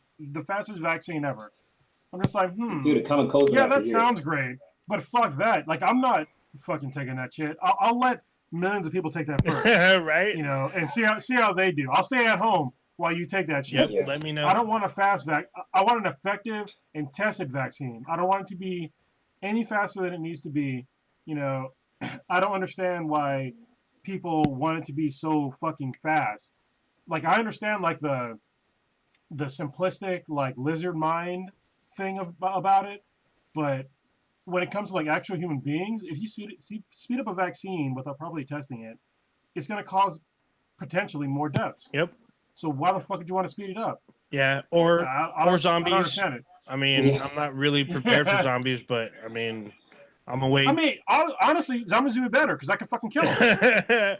I guess that's kind of true, but I don't want to be surrounded by them, because one little mistake, you can end up being zombie food. All right, the best case scenario, we all get superpowers. I mean, Okay. that'd be fucking dope. I mean, if we get superpowers, it could be at a cost. I mean, what if it like burns you out and you only get powers for 2 weeks and then you die? I mean, you have 2 weeks of greatness and then that's it. Or you can have 2 weeks or 100 weeks of greatness. I don't know. We that's the thing. We don't know. We don't know. That's the problem. We don't know. And I actually saw someone post about what Dr. Fauci had put up. Like, coronavirus is new. They have no idea what the long-term effects are. He brought up a very good point about chickenpox. If you have chickenpox when you're a child, you are at risk for getting shingles when you're older. And it's actually Yeah. when you hit a certain age group, you're at a very high risk of getting shingles. They don't know what could happen with COVID-19 in 30, 40 years. If you're infected with it, you could, who knows what, maybe you burst out a chest burster or something. Maybe something was ingested inside you and then all of a sudden a xenomorph bust out of you. Or maybe you end up with some weird immunodeficiency thing. We have no idea because you know why? It's very new. They don't know how to fight it. It keeps mutating, and more testing needs to get done. And I think people are just impatient. They're sitting at home, running out of stuff to watch on Netflix and Hulu, and now they're all frustrated. It's like it's either stay home so they can do their job, or you guys can go out and just make things worse for everybody. I don't want a xenomorph to burst out of me because I'm just not ready to be a mom yet. Damn. Oh my god, that's so fucking good. That's so But fucking what good. if? Hold on, Ella. But what if you live? What if you live though and you have this badass baby? With the tail, though. Yeah, but You're I gonna be a don't, mom though. how am I gonna like? I have a new business. Like I'm working. Mhm. How am I gonna look after them? Like I want to be a good xenomorph mom, and I don't know that I can be the best mom I could be. If I can't be the best mom I can be for that xenomorph baby, like I don't know. I don't want them to be in therapy with some, paranormal doctor who's like, hey, she wanted to care for you. She was doing so much other shit at the time. Yeah. But They I, handle the acid spitting. Yeah. It's, Acid well, it's probably drooling. demon sperm, but oh my god, imagine nursing. Oh. Arr, Well, I mean, arr, well, arr. if you want to go super It'd be a sci-fi, formula, baby. I mean, if you had an alien baby, a chest burster, it'd be like a day, and then it'd be like adolescent, and then Oh, day that's two, true. it'd be like almost Of course, like you'd be in a good. day it hates me and like sardonically makes fun of everything I say when I'm just trying to like be a good caregiver. I was a teenager. I was a shithead. If Okay, my mom is so- still watching this, I'm sorry, mom. So hold on, Ella. You already have contacts through the tech industry. You just need to talk to Boston Robotics, have them build you a mech suit. So that way, within that day or Fuck yeah. whatnot, boom, you're ready to go. You're Ripley'd out. As soon as it tries to get you, you just throw it out. You call it a bitch and you throw it out the garage, and then you're done.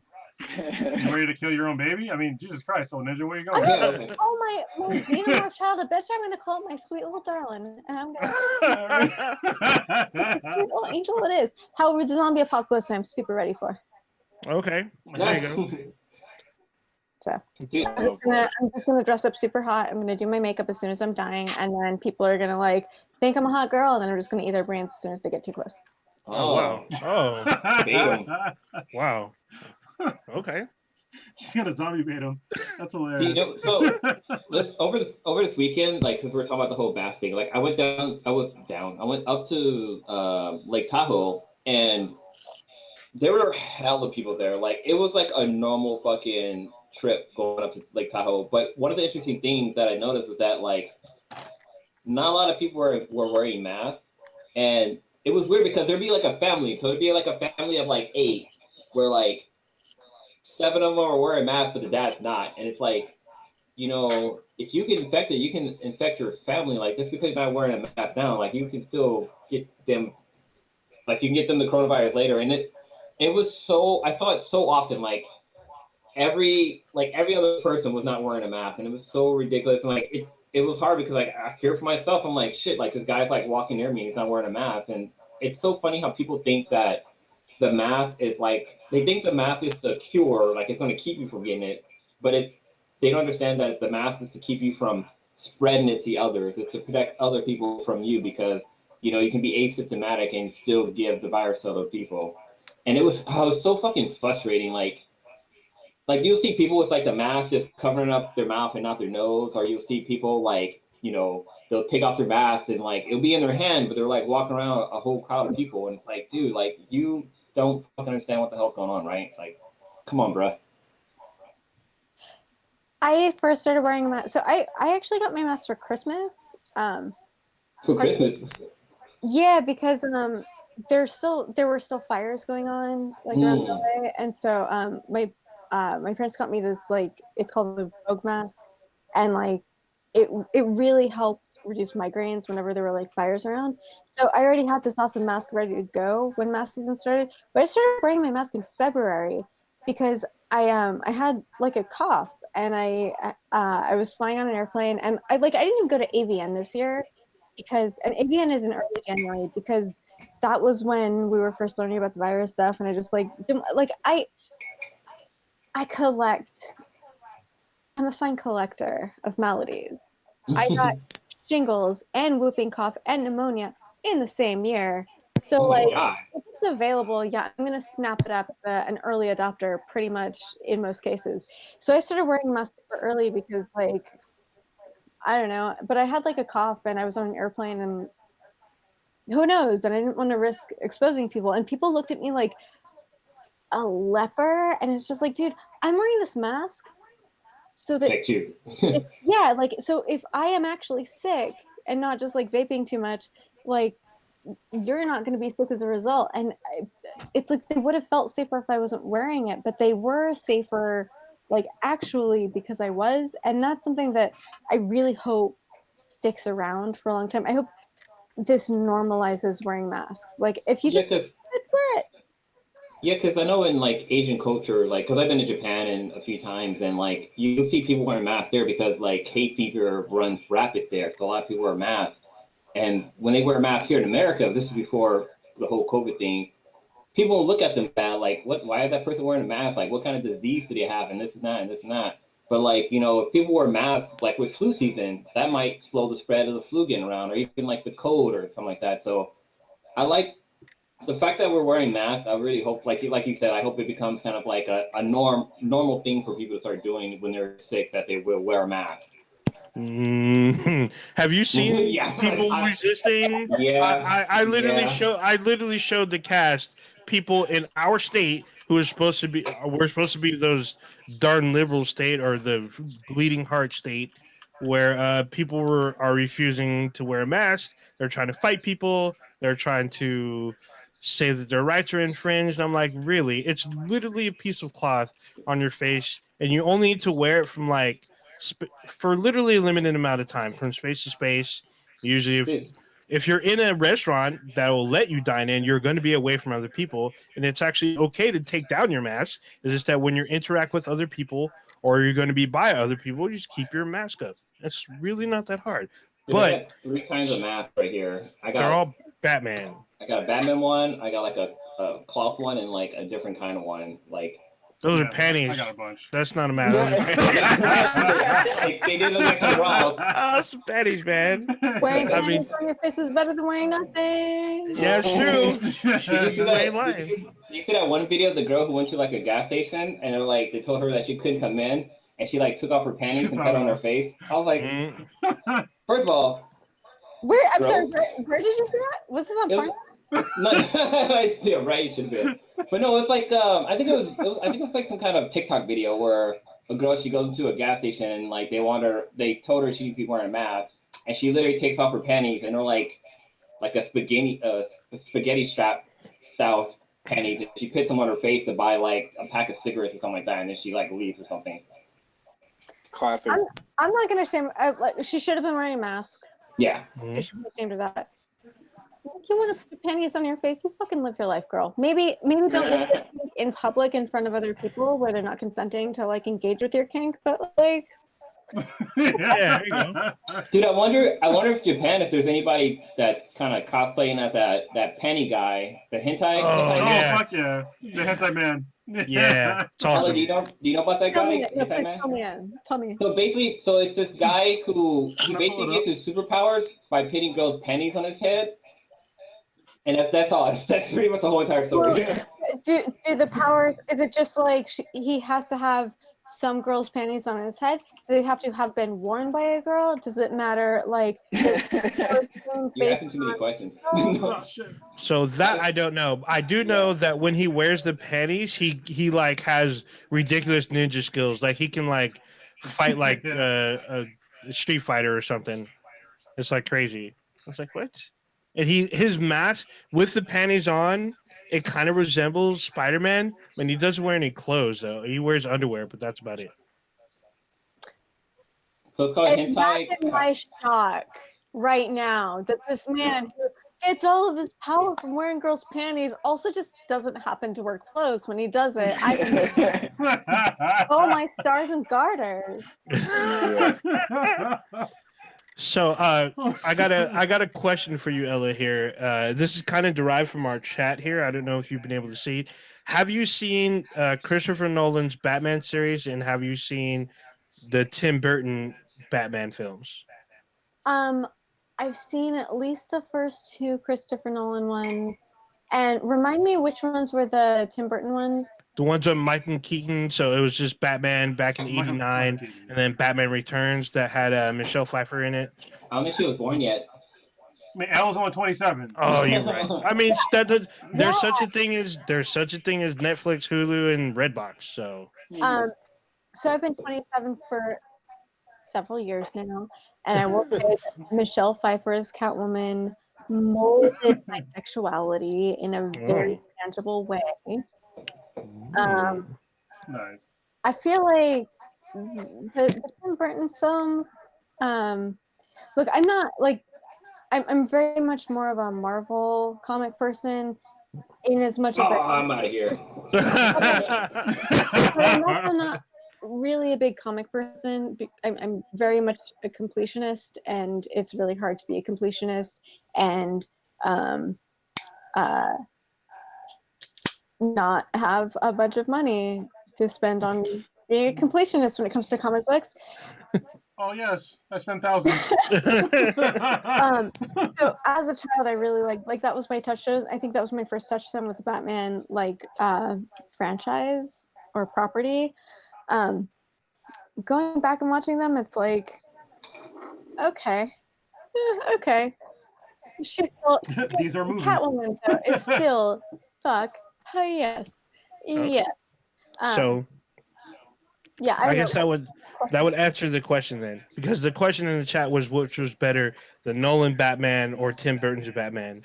So Hold on. I gotta ask. better, in my opinion, which is not reliable because I'm not certain that I've even seen the last Nolan Batman film.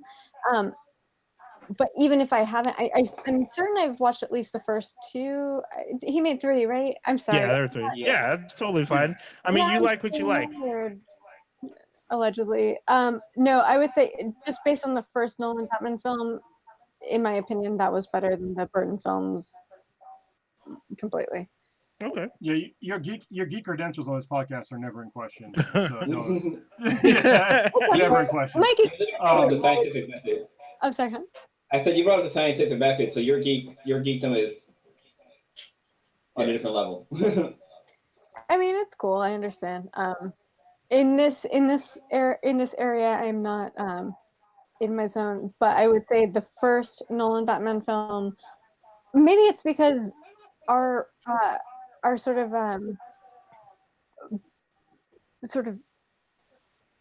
level of acceptable quality has changed so much since then, or the way we perceive like this is a good film and this is a stupid kitschy like what the fuck are you doing like okay I guess film have changed so much over the years that like Catwoman, hell yes. If I'm just judging on like how hot Catwoman is. Dude, so my wife, she was Catwoman one year for Halloween, and I was like, you can't go outside like that. Like that's enough. Like yeah. I was gonna actually ask. Ella, have you ever cosplayed before? Oh yeah. Oh yeah. So my kind of general standbys at comic. So I'm gonna let you guys in on a little secret. Okay? Can you keep a secret? Secret All right, time. yes, we Just- can, and the rest of the internet. Your whole Those audience. are millions of fans. I'm not actually 27. What? You're lying. Get out of You're here. lying. No, I don't believe you. You're actually 20. You're actually 18. God damn it.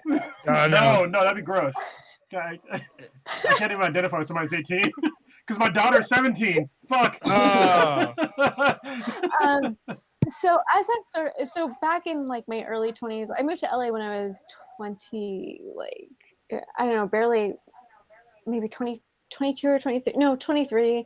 And so my first Comic Con, I was like 24. And like in the early, when I was like in my early 20s, I was like just so much more like gregarious and just like, yeah, I'm gonna like dress up and do all these things. And I just want to meet all the people and I just want to talk to everyone. I just want to be like super relatable. And I just like super want people to like me because I love everyone. And now I'm just like, I'm doing what I call cosplayzy, which is where it's like I'm wearing something comfortable that's reminiscent of a character and then accessorizing smartly. Um, Nice. so over the years, okay, Luna Lovegood has been a standby. I have sort of like a comfortable Luna Lovegood cosplay. Oh, And nice. I also Okay, have like Harry a Potter. latex Luna Lovegood cosplay for like goth clubs Oh. back when those existed before Wow. COVID. I did a real good actually Wyatt from fucking Westworld. Oh, okay. Yeah. Yeah. Nice. And then when I was like a teenager, I did shit. None of it's coming to me. I haven't even thought about cosplay in so long because I've been buried in a COVID hole.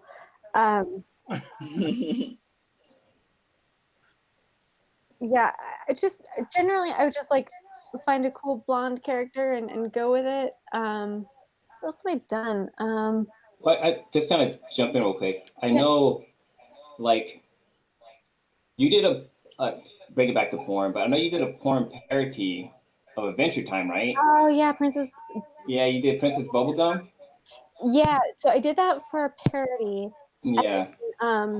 I started trying to put together the costume for a Comic Con and just like I know myself and I know Comic Con. It's hot. It's in the middle of summer. I'm not gonna wear a fucking wig and I'm not gonna wear that level of makeup. But Yeah. then at AVN, like I maybe the following year, I talked to Leroy Myers, who is the head of Wood Rocket, who creates these awesome parodies. And I was like, yeah, I was trying to put together this like Comic Con thing for it, and I just never did it. He was like, really? You know, if you ever want to borrow any of your costumes from the movies you've done, you can always borrow them for Comic Con. I'd be happy to lend them to you. And I was like, That's cool. really? I'm not gonna do myself paint my skin pink, and I'm not gonna fucking like. I'm either too tired from driving or definitely hungover to do that one. But it was very sweet. It was very. Oh, I did Emma Frost. Oh, I can okay. see. Yes, Nice. Yeah. Very good. I can see being Emma Frost. Yeah, I didn't do it very well because I did it when I was much younger and like not great at cosplay, but I Yeah. think it's connected. You can do a Susan Storm too. I can see you being her. I feel like I did. I always bring at least 3. I don't remember what the other one was. Oh, I've always wanted. I've aspired to be like a sort of gender bending Link from Zelda. Oh, okay. Ah, I've seen a couple of those at a bunch of cons. Yeah. You could definitely do it with the ears. Yeah. I just have never gotten around to it. I'll do my Luna and I'll do my Dolores Wyatt, and then I do my I am so fucking exhausted and dehydrated and hungover, so I'm wearing a dress, deal with it. Yeah. On it. You figure it out who I am. Yeah. So do you guys cosplay? No, I do I not. play a black man. Oh, come on. You pull it off so well. Yeah. I mean, I've never gone to a con and cosplay. Like, I've taken a bunch of pictures of people, but actually, for Halloween I dressed up as Thomas Wayne version of Batman. So it's a Flashpoint version of Batman where Bruce Wayne dies, but his parents live, and his dad becomes Batman, and his mom becomes a Joker. Fucking totally awesome story. Read the comic. But yeah, I went to a Rocky Horror Picture Show dressed as Thomas Wayne Batman, and there was literally only one person who knew who the hell I was, but he wanted to take pictures. Like, he took pictures with me. He's like, "Oh man, that's so cool! Like, how did you even think of that?" And basically, I took an old Batman costume I had before and put like the Thomas Wayne Batman logo on there, and started carrying guns. And that was like the difference between what the costume was versus what I dressed as for this event. But I mean, you guys saw like I went to we saw had the Halloween party where I wore that costume, and the Yeah. sweetness was the Joker. Yeah. Well, it's Halloween though, so I don't know if I guess do we consider Halloween cosplay? This is Or a just really, Halloween? really good point that I would like to explore because I'm unsure of it. When it comes to Halloween, um, is wearing cosplay a fair Halloween costume, or is that just like, okay, but you're still just in cosplay? Or is a Halloween costume cosplay? Hmm. Yeah, that's what I'm considering too. Because I'm like, have I ever cosplayed? It's what I'm remembering So back. you were really This is good a at Black very long Mask. time ago. Yeah, that was for Halloween. I was Black Mask for, and you were Batman, Thomas Wayne. And then way before that is this is for like I think it was Halloween or maybe my birthday, or I think it was my oldest daughter's birthday when she was like a kid. Oh yeah, it was her birthday. And, yeah, and she was Sasuke Sasuke. and I was Kakashi. Yeah, so that was fun. I guess that would be considered cosplay because it was outside of Halloween. But yeah, I did a Kakashi, but I don't go to cons and cosplay because I try to. I've never paid for a con. I was gone as press, so I try not to do cosplay at cons to seem, I guess, a little bit more professional. Even though I guess I don't need to, because we did a bunch of events with a bunch of other celebrities with other media folks, and other media folks have cosplayed while doing interviews. So maybe I should reconsider, I guess. But I try to be professional, semi-professional anyway, when I interview celebrities. I think you should do whatever makes you feel comfortable. I also So I'm gonna go naked from now on. There's being comfortable and there's also being legal. I should maybe watch what I say, I guess. I don't think I know I must have at one point paid for a con, but I don't know, somewhere when I first started going to cons in LA, I didn't have to pay for them because of the circumstances of the relationship that I was in, and then I didn't have to pay for them because I had enough of like professional credentials that they thought were valid to just let me go. And now it's like, if I had to pay to go to a con, like I would. Yeah, the face you're making is like the face I make. That's a really shitty, douchey, elitist perspective to take, and Yeah, I agree. Yeah. But I don't know. I might approach it very differently. But I also like I thought it was Ella Darling, and Ella Darling's like whoever the fuck she is. Well, so let me pause. Hold on, real quick. So the interesting thing is the way that all of us, or most of us, at least me and Ella have met, was through SVVR. So SVVR, the tickets cost a shitload of money. Ella can tell you this. They're very expensive. I went as press, and she went as you were a presenter. You did a panel. So was it considered a panel? What you did for SVVR? I don't remember when. I don't remember which one. My first time at SVVR, they let me do a panel. SVVR was the first VR conference that I went to that actually wanted me to speak about the work that I was doing, and like respected me enough to give me the space to talk about my work without like, I don't know. I mean, it was the first time I spoke about my work in a VR space. It was an adult VR, producer. They were the first convention that recognized that the work that I was doing was relevant and important, and didn't treat me like I was, like someone who needed to be like handled. They treated me like someone who was doing important work in this space in a vertical that was not represented, and I will always love the creators of SVVR for that. Actually, yeah. I believe on our YouTube channel. Hopefully, you don't ban it from us having it since it's you. But actually, I did a coverage of the panel you did, because I actually sent you the link because I know you wanted to share it with your mom or whatever. But yeah, it was definitely SVVR, and like you had a packed room. Like the whole topic that you were covering was like amazing how much of an impact VR can have on the porn industry. And it was funny because like usually whenever we go to like San Jose Convention Center, there's a little bar called Tranquil that we'll go there. Trank. Yeah, Trank or Tank. Is it Trank or Tank? Tank. Yeah, Tank or Trank? I think it's Tank. yeah. So we'll go there have a drink, and I remember you. I think it was Five Star, and I can't remember the guy's name. You were there with somebody else, and like I saw you there, and I'm like, oh, dude, I gotta go talk to her and tell her how cool her panel was. And like I went over and chatted with you, and you were super, super, super cool. And I told you like we do a podcast. And you like came over and we started talking, and we just did kind of a promptu podcast, and like we just talked about the industry and King VR and this and that. And it was just so much fun. And then ever since then, like every time we see you, it's like, oh shit, it's Ella. Like let's go say hi and blah blah. And you give the most amazing hugs. I know we talk about all the time. The best hugs. Yeah. Oh yeah. Speaking of it, I gotta kind of call you out a little bit because you keep saying that you're kind of introverted, but I pointed out that your hugs seem to suggest the complete opposite. They're not introverted hugs. On the contrary, when you feel super spent from like general social interaction and like all of that, I feel like a really solid one-to-one hug can be really sort of refueling, because it's like if you really are just having a nice, just a nice hug, just hugging it out, just like, hey, I'm fucking exhausted from this world that I'm in and from this space that we're in, and maybe you are too.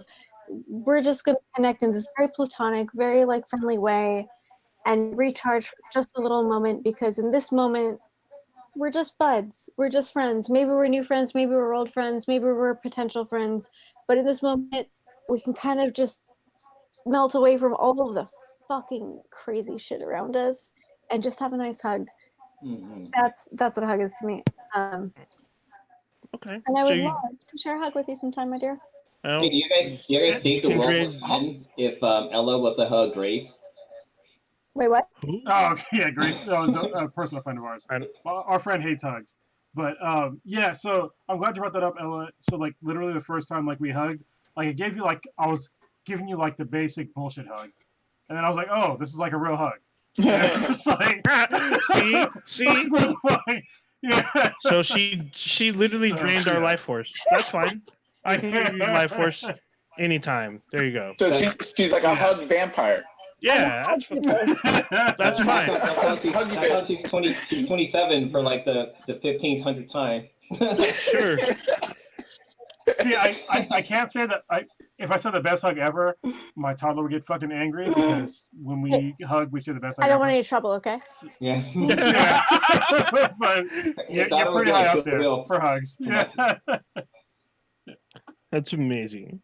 But really, like when you came up to like at that conference, that was a was a while very back, yeah. just a nerve-wracking experience to me, and to hear the the dumb shit that I said was, I don't know, resonate with people, and like it was cool. Like I don't know if I ever got the chance to tell you, but like it really meant a lot to me that you guys liked what I had to say, and were interested in hearing what I had to say, and not just as sort of a oh, it's a porn star who thinks she's people. Oh yeah, no. Holy shit! No. Yeah, no. So what I was thinking, like literally, Oh, I'm God. watching you, speak, and I'm like, you humanized porn for me, at least. Thank you. It's like, I was like, this is a person, and it's really cool to like, not only is she just a person, but she's giving her thoughts on like this totally new technology. She's very intelligent. This is cool as fuck. And then I was like, I'm sitting there contemplating while I'm like after the panel, like literally left your panel, or not in a panel, just you basically gave it like a fucking TED talk, basically a TED talk. And so I'm sitting there giving it, drinking, and I'm just like, man, what you said was like really cool. Like this tech and like porn thing and like being intimate with people. Like it's really cool. And then I was like, holy shit, she's right there. And then Blue was like we were talking for a minute, and Blue was like, I'm gonna fucking go talk to her. I was like, maybe we shouldn't. And he was like, no, I'm gonna fucking do it. And I was like, all right, man.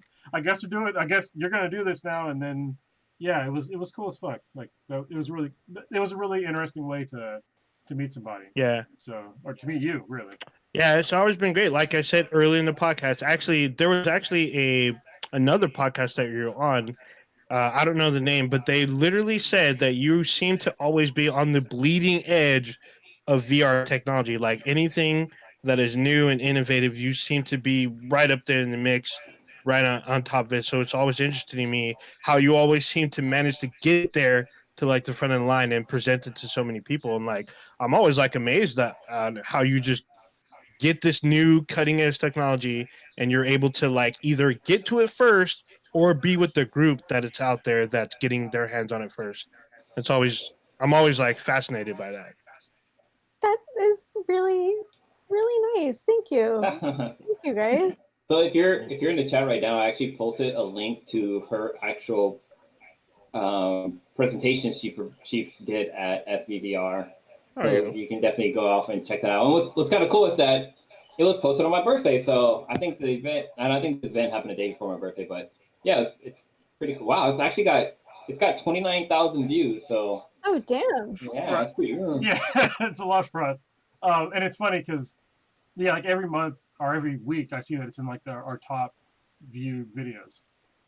So Wow. yeah, thank you. Cool. Thank you for telling. That's. I don't know. Okay. And it's more than our reacts, which is weird because like reacts usually get like a shitload of fucking views, and we get like nothing from it. But for this, like to get something that was like substantive, especially for this podcast, is significant for us. So thank you. Yes, thank you. Thank you for coming and being on with us. We Thank you. really, really appreciate it. Thanks for having me. It's Sure. really shooting the shit. Actually, I think you are now the most. You've been on our podcast more than any other celebrities we've had. This is like probably your third time. Yeah, it's probably your time, third time with yeah. us. All right. Yeah. You guys need to stop calling me a celebrity because every time you say that, I just like. I realize I'm just like a fucking dork and embarrassingly messy, but I'm so glad this is an 360. Oh yeah. Yeah. But it's really yeah. sweet of you to say that, to call me that. I don't know. Thank you so much for having me. Thank you for wanting to spend this time with me. It's been really cool. It's always really cool and means a lot. And it's always an open invitation. Anytime you want to come on and either just shoot the shit or Yeah, let us know what you're. product. Yeah, And or if you feel like you're working on I something realize or this- whatever, just let us know. yeah, this might seem like we're ending the podcast, but we don't need to end the podcast. We want to talk about something else. We're just kind of giving you love. Yeah, anytime you want to talk about anything, you're always welcome to come back. There's a couple. I think you're in the top 3 people. I won't call you a celebrity, Ella. I guess you're a person that I Please, know. darling, please. My at this point, my ego just needs it. Okay, celebrity Ella. You're like one of the top 3 people that we would always love to have come back. Thank you so much. That really means a lot to me. If not number 1, because you're very accessible to us. What the fuck else am I doing except for working? I need a fucking break from work, and this is a nice way to do that. I got to put on makeup. It's like you make me feel so cosmopolitan. I put on makeup too. Did you notice? What?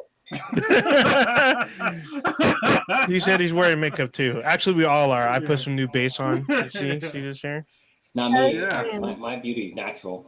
Oh, this guy. Not that way, of course. Oh, this guy. Dude, I will say on a side note, because like having to wear a mask so much, it's like, especially like from a guy point of view, it's like you really have to like take care of your skin care way much more than like a normal like guy. Not to be all macho and be like, oh, my skin, whatever.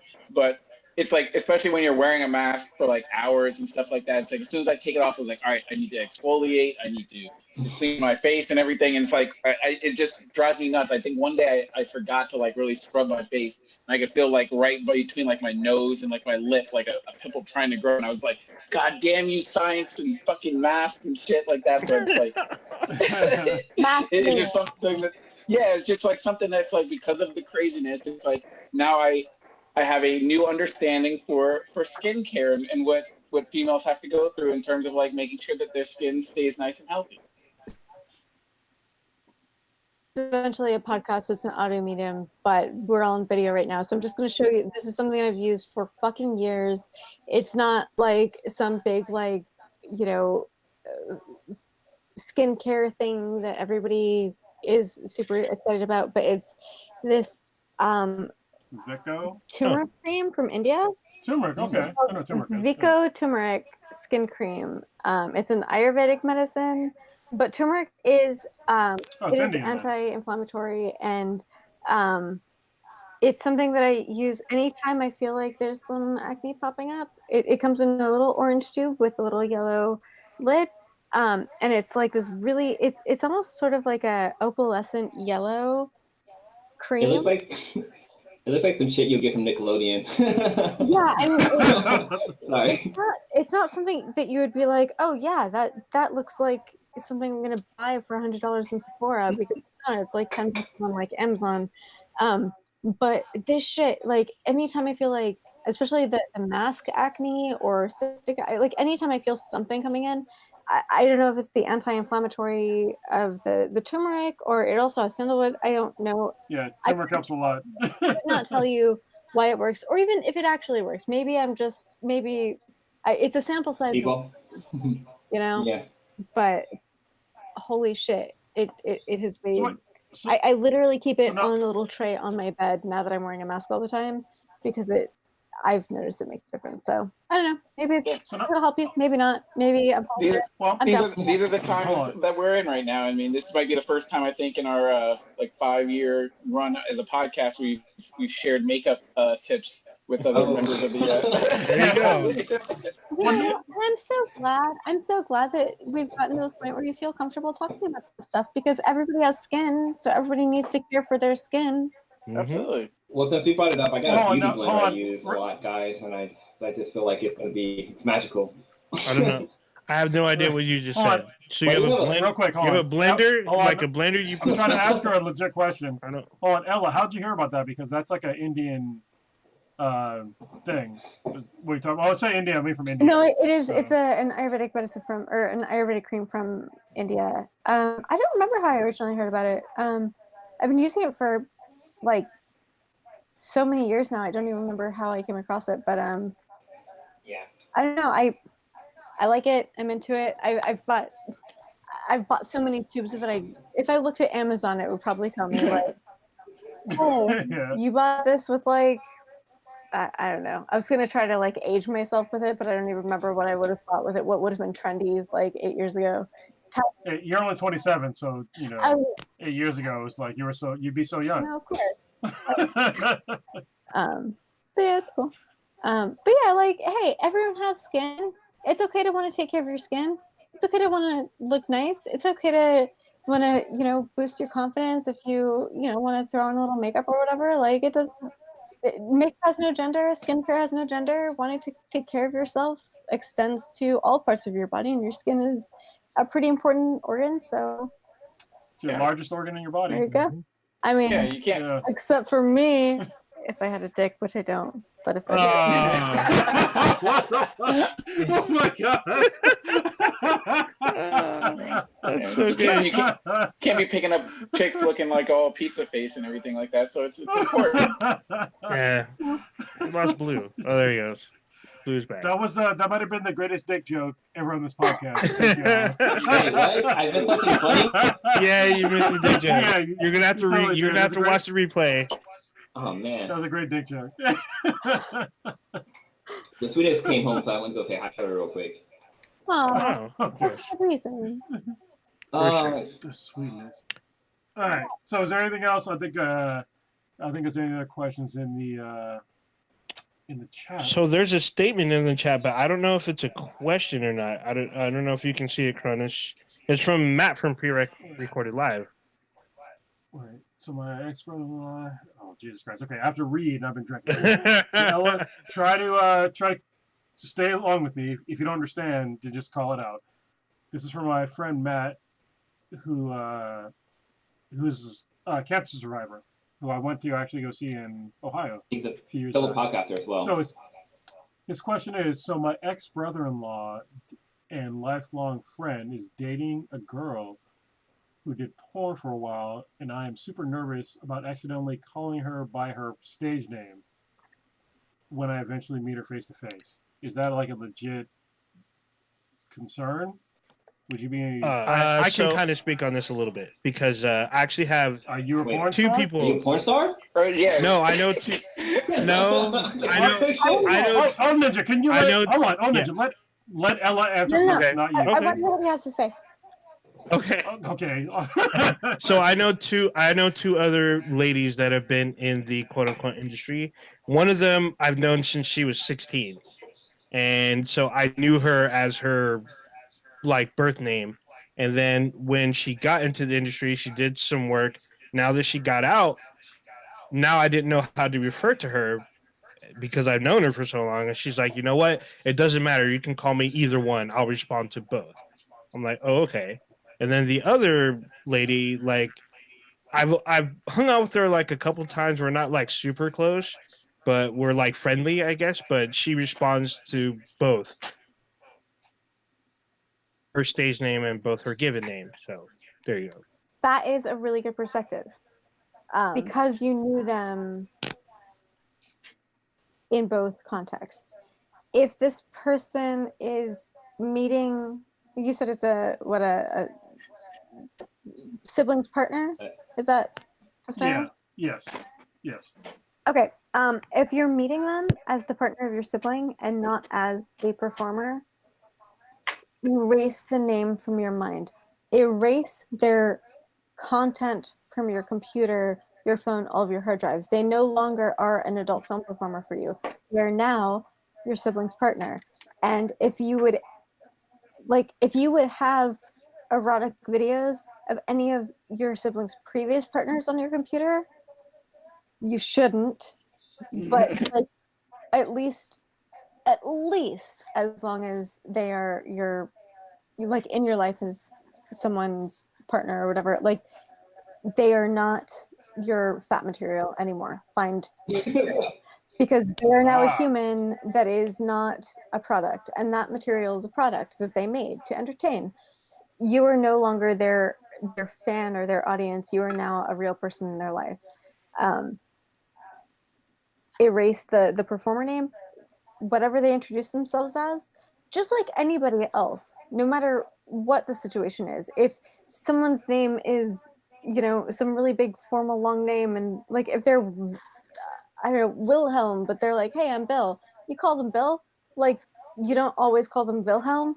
I don't know, that's a dumb example, but like you call them by the name they introduce themselves as, and that's their name. You don't think of them in the context as the content that you've seen of them, because they're not their content, they're a person. And you talk to them as the person that they are, and the person that they are is the name that they give you. And if you're concerned you might slip up, then just default to pronouns or like generics, like hey, oh hey hon, hey, I don't know, like whatever works for you, whatever like I'm Southern, so hey hon, hey love, hey Shug, hey whatever, hey darling. That's if I forget someone's name, but do not call them by their performer name, because they're not performing. They're not that person. And you are in such a cool position to get to know them as a person. Like the whole world gets to know them as the performer. There's everybody gets to know that. You are in a position to meet this person as the person who your sibling is connecting with, and treat that as the very special, cool, experience that it is. Like, that's awesome. You get to know her as who she is, or who he is. I think it was female. They female, yeah. So I'm actually, hold on. I'm super glad that you brought that up, I'm gonna because say I actually something. want to bring this up, but I didn't know how to bring this up on the podcast. Is because Good segue. I met you, and you put it. These are your words, and this is something I thought too. I met you as like a person, not to say that performers are not people, but I met you as a person. so I've never looked up your porn at all because I know you as you, you know, and I thought it'd be like really weird to like see you in that aspect, and I'm glad that you put in that. I feel better that you said it in those terms because yeah, I think it would be weird if like I saw somebody doing those things as like somebody that I like knew, you know. So Yeah, that context is specifically for like if it's your sibling's partner, that's tantamount to family. When it comes to my friends, like if my friends watch my porn, okay, that doesn't bother you. I don't need to hear about it. I don't need to talk about Okay. it. I especially don't need to hear your reviews or how you felt about it or about your dick. Like, Yeah, that's where it get weird. Yeah, that's Yeah. why I was like not even trying to like get into that anywhere near that fucking realm. yeah, like You know. for me, it's like okay, anybody who is like anything even tertiary to like a family situation, you don't need to be fucking seeing it. You don't need to look at it. That's like it may be public content, but it's not for you, and not everything in the public is meant for you. And I think that's something that people need to accept that not everything is for you. Even if it's out in the open, doesn't mean you need to consume it or see it or engage with it. And especially if you're engaging with it on a general like public level, because your relationship with me is not a public relationship, it's not a fan relationship. You are, Yeah. you know, um I honestly do feel differently about like friends, like, and maybe that's because a lot of the work I've done, a lot of my very closest friends are people I've worked with, so it's like, oh yeah, you're my friend, oh you've seen it, okay, as long as it ends there. And even then, like if you're not in the industry, I don't need to know, and it doesn't need to be part of our discussion, and it doesn't need to be part of our, like you can have your private moments because those are your private moments. I'm not privy to that, and I don't need to be, and please don't ever make me be privy to that. But like, my closest female friend is someone I've done scenes with. When we hang out, we're not ever talking about that because that was work, and we're talking about our friendship, so it's like, okay, how about this? Let's say you're friends with someone who like works at Domino's. You're not going to make your conversations with them be about this pizza they made, and Yeah. Exactly. and you're not going to be like, yeah, that pizza you made, that Domino's pizza you made, that like anyone in like the world can enjoy this pizza from this franchise because it's like so everywhere that everybody has had some kind of pizza. I'm not going to sit here and be like, yeah, that pizza you made was amazing because like, yeah, I followed Domino's. Like I didn't, yeah, I just made pizza. Like just talk to me like a person. And if I haven't told you what I do, we're not going to talk about it. I've had some very uncomfortable situations where like, cool, I don't care that I never wanted to have this conversation, and I never want to have this conversation again, and do not ever bring this up again because like that's not what we're talking about. That's never relevant to any discussion we're ever going to have. Yeah. That's what I was concerned about, and that's where I was like, that's why I was like, I don't want to look up any of your stuff because I just know you as like, to me, you're just a cool ass fucking person. Like no matter what you do, Yeah. and I don't want it to get ever weird or uncomfortable talking about shit like that. That's me personally. So obviously I'll watch porn. I'm a fucking adult, but it's just like I know you as you. So And the fact that it's something that would be weird for you, then yeah, absolutely don't look it up. But I know I have friends who have seen it, but they're my friends and they never make it something that I have to like. They never make it a topic of conversation. They never center a conversation around their experience with my work because like okay, good. I already did it. It's not like I get residuals. Like I don't care. I don't care about how anyone really reacts to it or feels about it. Like if you like it, cool. I'm glad you liked it. If I don't know you, if I know you, like why don't you just tell me like there's so much other stuff we could talk about. Like how are you Yeah. doing? What have you been up to lately? Like ask me questions about things that like consumers of my porn don't have access to. Like I don't know.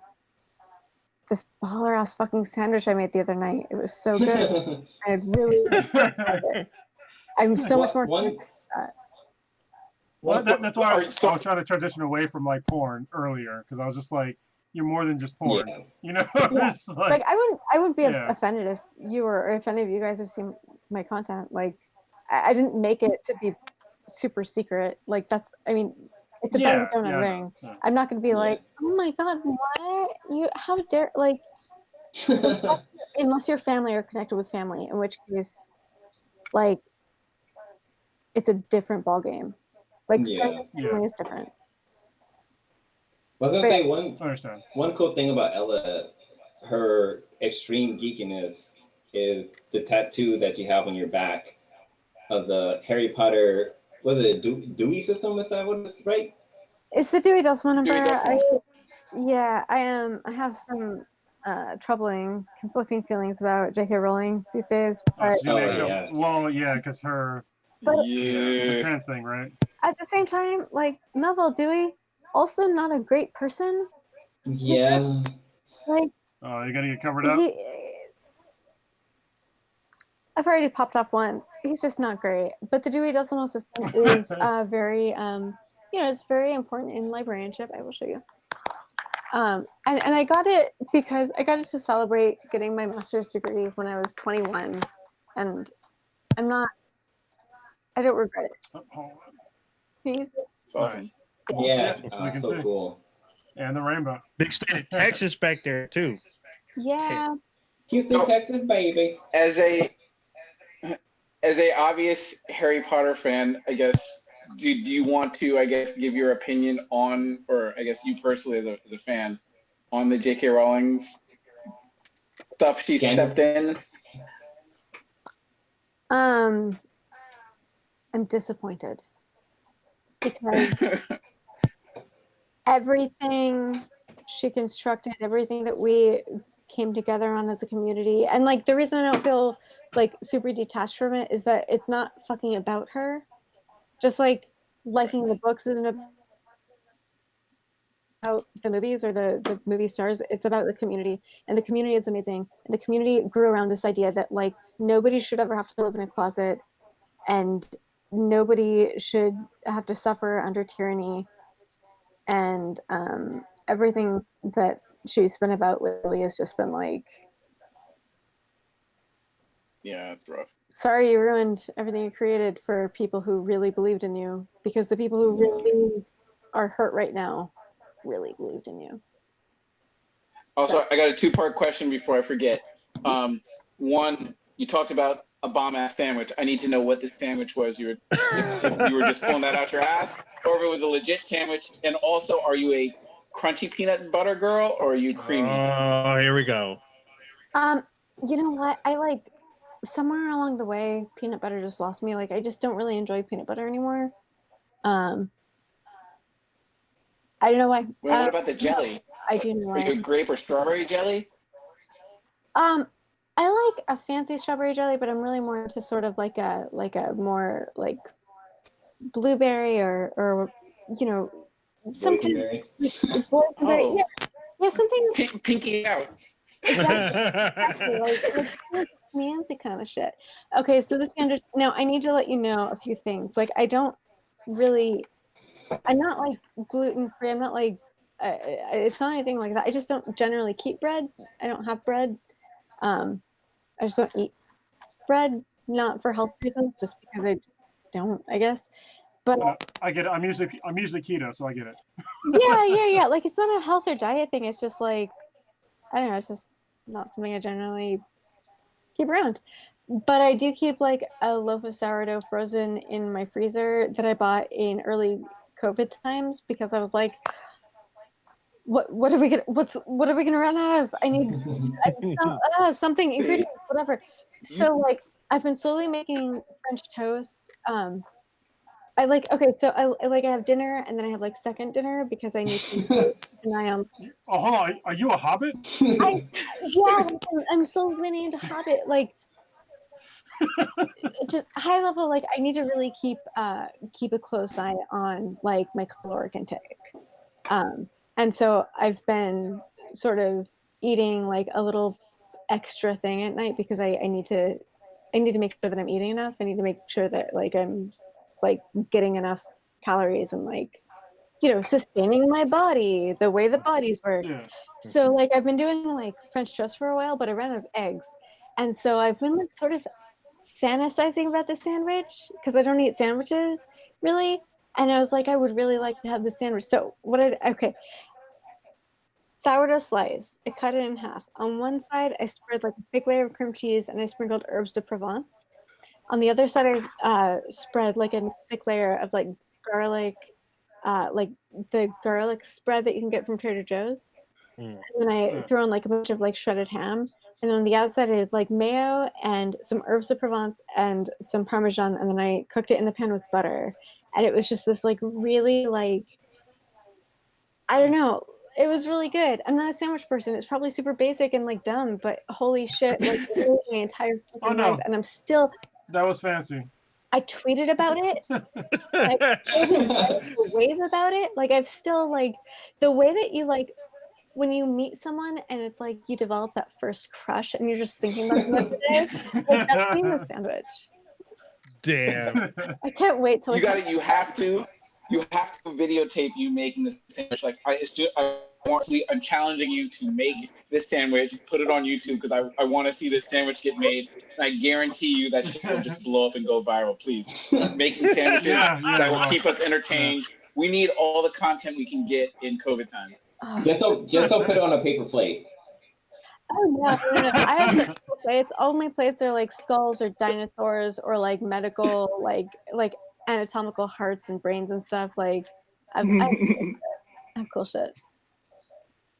Yes. So that's funny because like I took my oldest daughter. We went to some I forgot where the fuck we went, but we bought like these organs that were like these like they're almost like not teddy bears, but they're like fuzzy like organs, like real. Yeah. Yeah. I think she bought like a kidney. I got a Oh heart. yeah. You know, like anatomical organs. It's just like it was kind of cool. She loved them. And I love skulls too, so yeah, I got a bunch of them in the house. When I was in college, I made some little like I'm not someone who sews, but I half-ass stitched together some happy ovaries for my friend who had ovarian cancer. Nice. Oh wait, she had ovarian cancer? Well, that's not. No, not cancer, just cysts. Oh, okay. Oh, okay. I think she's doing okay now. But no, just like, hey, your ovaries are mean assholes. Here are some nice ones. They're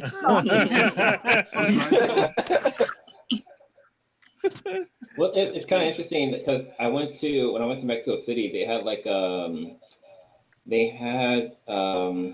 what's the name of the artist with that one eyebrow? Oh, I know what you're talking about. She was like better. I need a better for crippled, but I'm drinking. Yeah, I just keep thinking about crippled. So she was portrayed by Frida. I've been Frida. Yeah. So one story that I learned is that Frida was asked to do a painting of a woman who passed away that committed suicide, and the family gave her all these details and stuff. And Frida literally drew a painting of this woman committing suicide. Like she drew the painting of the girl jumping from like the top of the building, and like it was almost like a cartoon image of her like falling, and like she had like different stills of her falling and then her hitting the ground. And it's like, wow, like what, like wow, like why would you paint that? But it was like, this is the woman's life, like this is her life experience, and this is the message that she had. I'm like, whoa, that shit's fucking deep. That was her choice. Yeah. Yeah, she had a fucked up life because she got hit by I think it was a bus. Yeah, right? she got hit by a bus, and the tubing or something went through her stomach area and like ruptured her ovaries. But then she also had she grew up as a kid. She had something that caused one of her legs to be shorter than the other. Oh. Yeah. Oh, sorry. I should have said disabled. I feel like an asshole now, not crippled. Sorry. I need either 30 seconds or chocolate banana. Can I just run off for a sec? Yeah, sure. Oh, go ahead. Absolutely. I've left a bunch of times to go use the bathroom, so yeah. Anyway, y'all. So there's something on here that kind of pertains to her. I don't know who put it on it. It's on our list. It's on the docket. But what's going on with this Joe Rogan and the gaming community thing? Was this a recent thing? Oh, I put that on there. Was this And recent? We'll talk about it. Yes, it was recent. It was like within the last week. It was like Okay. earlier this So week. or when, something. once she comes back, So I what can what talk happened with about this? it. What happened? Well, I'd like to have her on when we talk about Okay. it. But basically, Joe Rogan, the typical media bullshit is that they cut out what his whole statement, and he's basically saying how video games are a waste of time. Oh, okay. Who was his guest But- on the show? Do you remember? It was the guy from the guy that started the Spartan races. Actually. Oh, like the Yeah, actual so- like The actual Spartan. I forget. It was Joe DeSena or DeSanta or something like that. It was the guy that actually started this Spartan race series, and he's still the main creator. But they were talking about like video games. They were saying how they're a waste of time, and it's like they cut him off on just that it was a waste of time. But what he also broke down, I'll wait till Ella comes back. But he broke down like a lot of the stuff. I want to get her thoughts on it Sure. too as I break it down. 'Cause I think But that it's like definitely pertains to us, and I think she would definitely have some input on it since she's herself a gamer and is a game creator. That would definitely be something she'd be able to have some pretty good input on. What's the guy's name? Yeah. Jody Dina. I think it was Joe DeSena, Yeah. yeah. So, Ellie, you good? Okay. So if you want to, you can always step out at any time. we're gonna bring up another topic. Oh wait, hold on. What you got? Oh, Yeah. What do you got there? Some I see your hypnotic? booze. Oh, Oh no. some water Yeah. and They still make that? Soylent. Because talking this about Soylent kind of made been from super people? hungry, and I've been like super thirsty because I finished all of my water. So Well, if Oh, you is need, your- is if your you have a Soylent- desire to is your make your Soylent- sandwich live on the podcast, you can just set it up. This and we'll guy. watch it. I need to restock on some ingredients, but I would be down to make the most boring content you guys have ever put out if that's what you're interested in. This It- guy. it's COVID times, and like I mean, I see It's not gonna videos be of like boring. Brie Larson just doing like regular random shit, and like I'm here for it because it's like yeah, we see all these celebrities doing all this like oh I'm walking the red carpet and stuff. Like I'm more interested in watching. And I'm sorry to call you a celebrity, but I'm more interested. Oh, guys, you don't have to call it. I know I'm just teasing, but I'm more Use the word interested in just United seeing how States. people are just. I'm just interested in seeing people just do regular ass shit, like just make boring ass sandwiches. Yeah. Like it's just Yeah. like we're all in the same shitty boat, so let's just see what's going on in Beverly Hills doing random shitty, boring shit. So it's just whatever. You Yeah, wanna oh. Here's my meal prep. You open the bottle, you put it There you on, go. and then oh damn. There you Oh, go. So it's Soylent. Is that made from people? One can only hope. Damn. You should. What That's a is good it called? joke. What is the Japanese thing called when they film themselves eating food? Like, it's not bukkake. It's something. Definitely not bukkake. What the fuck? No. Being on this podcast makes me understand why I would fail at Jeopardy because I know all the answers to these things, but I lose it. Hold on. Technically, what Blue said was correct. They are eating people. If you're doing bukkake, if you're swallowing, Yeah. Treat people. portions of people. Oh my, I'm so good. Anyway, With an O. I don't know. Yeah, it's not Shugageki, is it? Or is it something else? Oh, it's called mukbang. oh mukbang. Oh, okay. Yeah. All right. Anyway, we have a question for Ellen. Yes. And it is in the MCU, Steve Rogers, Captain America's ass. Who do you think has America's ass in real life? Don't say blue. What is your favorite American ass? Don't say blue. Don't say blue. Don't say blue. I've never even seen your ass. You know what? I'm gonna be honest. I'm not. Oh, hello. What the fuck, Blue? I didn't even see it. I'm so glad I wasn't looking. I'm just gonna No, say I super, wasn't looking either. I wasn't looking. I didn't see anything. super interesting Oh, you know that. that was a response from someone who was so put off when I mentioned the MCU earlier. Oh, look at her Oh. sipping the tea. All right, well, there you go. So, Matt, you will have no answer. Yeah, I'm my touchstone for Steven Rogers is super fucking basic, like just the movies. I was never really into Captain America, and my answer for that would only disappoint you because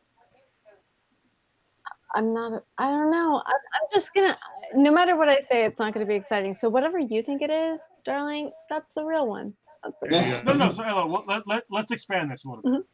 What is your favorite ass in America? See, given my line of Did I work, stand up again? it's a weighted Oh, question. Okay. Darling, your ass is great. Thank you. Thanks. Finally, There you go. Matt, you're that's two, Matt or Blue. that's two people. Your asses That's are two great. people who think that. Oh my God. I'm happy to validate you in any way that you need, and I mean it for real. A plus. All right, that silent is for a minute. But someone else was saying something before Matt's question. I don't remember. Oh, no, shit, that was Warrior Fellow's question. That wasn't even Matt's question. No, yeah, it was Warrior Fellas. Yeah, my bad. It was Warrior Fellow's question. Um, And then Matt was asking about dump stats, but I didn't know what the fuck that was. Wait, what?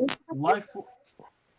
He said, "What are your life dump stats?" And I was like, "Define dumps." Yeah, I'm not And familiar. he said, like for example, sharks is one of mine.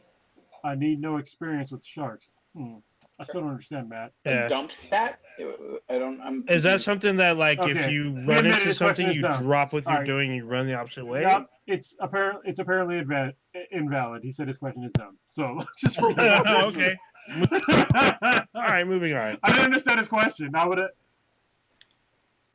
I'm sorry, Alex. No, and you know what? Whoever asked the question, if you're curious, there's nothing wrong with being curious. Sure. Because I'm not familiar, it doesn't mean it's a dumb question. I just wanted to understand what he Oh, was talking jump set about. and role playing. Okay. Oh, there you so go. wait, hold on, Ella. Do you play D&D? Yeah, I mean, I haven't in like a year or so because so the group I used to play with, we would play every Sunday. Here we go. But when I started doing a broadcast every night at like 6 p.m., we would meet up at 2, but we'd really start rolling at like 3:30. And so if I had to be home by like 6, I couldn't really participate in the campaign. But I have been playing D&D intermittently for okay, I'm not going to do the math to pretend that I'm still 27 years old. For But you are. Keep it up. 22 years. Wow. Intermittently. Yeah. But yeah, Yeah, my sister-in-law just got into D&D, and I was shocked when I found that out because she was like, she doesn't seem like the type that would be into something like that. But with the whole quarantine in place thing, like it's like her friends were like, "Hey, let's try this out," and they're like, "Okay, let's try it out." And then all of a sudden, they just became like they do it they're probably playing right now. Every Wednesday night, they play D&D together. I'm like, There you go. I love that. I love that, D&D has really become, or just sort of general like tabletop RPGs have become so much more mainstream and so much more accessible to people. And I know that there are some nerds who are like, "Oh my god, I can't believe they don't even get it. Like, do they even know what what a FACO What dump is stats or are? FACO is?" It's like, just be happy that people are doing something that makes them happy and that you can relate to them with. Like, Yeah. we don't need to gatekeep fucking everything in the world, especially if it's something that like you've personally felt persecuted for enjoying. Like, I get it. Like, it can be troublesome when like this thing that you've been really into and people were mean to you because you were into it is now something that the people who you view as being the original, like, quote unquote, like, I don't know, oppressors or mean people. Like, just it's something that's brought you joy. It's something that's brought me joy for a long time. I started playing with my siblings and their friends when I was like in middle school, I think, or early high school. And like, I didn't get it. I was probably super annoying. I was definitely super annoying. I started playing MUD. Like, did you guys ever play MUDs or MUDs online? Oh, Muds? Yeah, MUD. Not Not No. like not fully, but I knew what they were. I was like, Why the fuck do I don't know? I used to fucking own an IRC channel. I don't know what MUDs are. Yeah, so it was like, I mean, it was basically like within the D&D realm, but it was like a Okay, text-based D&D, okay. mhm. RPG that you play online with people, and it was like black background, green text. Briefly, Oh, I used to play like Wizards and fuck. yeah, Wizards and fuck. No. Wizards Goddamn, and there's a Goblins? name. Oh no, No. I know what you're talking about. Wizards. Somebody please nerd out with me. It's Wizards and something. Anyway, Ella, go ahead. Finish your thought. I'm sorry. anyway, yeah, like that was, I mean, that was my first touchstone for that realm, and that was, you know, I wasn't rolling dice or anything. I was just a very, very annoying elementary school human trying to like play games without any real understanding of it, but just like playing and having fun. And I'm sure everyone was like, wow, this fucking squeaker right here, except they didn't say squeaker back then. Oh man. now. But I even became Facebook friends with someone who like I just remembered her username from this MUD that I played when I was in elementary school, and I found her on Facebook, and now we're like super buds. There you go. Nice. I'm going nowhere with this. I'm just saying, you love what you love, and no, nothing is a bad question, even if I Nothing's, don't get it at first. nothing's a bad question, huh? Okay, we ready for the next one? Yes. All right. I know. What is your all-time or current favorite Marvel character in the comics, and why? But she doesn't read that many comics right now, so. So it's gonna be super old school. I was really, I mean, Emma Frost was one that I was really into, but Good one, you have to yeah. understand, I haven't really, I don't really have any kind of recent comic touchstone. I was very much more into Marvel comics when I was younger, and Emma Frost really spoke to me in a lot of ways. I also really like Jean Grey. I thought she was a fucking badass and a very dynamic character. But I'm not going to pretend I'm some big super like comic nerd because I'm just not anymore, and I'm not gonna, you know, I don't want to be that kind of poser for you. Oh shit. So let me ask you a better question then. If I was to ask you, what are you nerding out to right now? What would your answer be? What am I nerding out to right now? Okay, that's a good question. It's not fun pop culture. It's not like It's okay. I'm really into.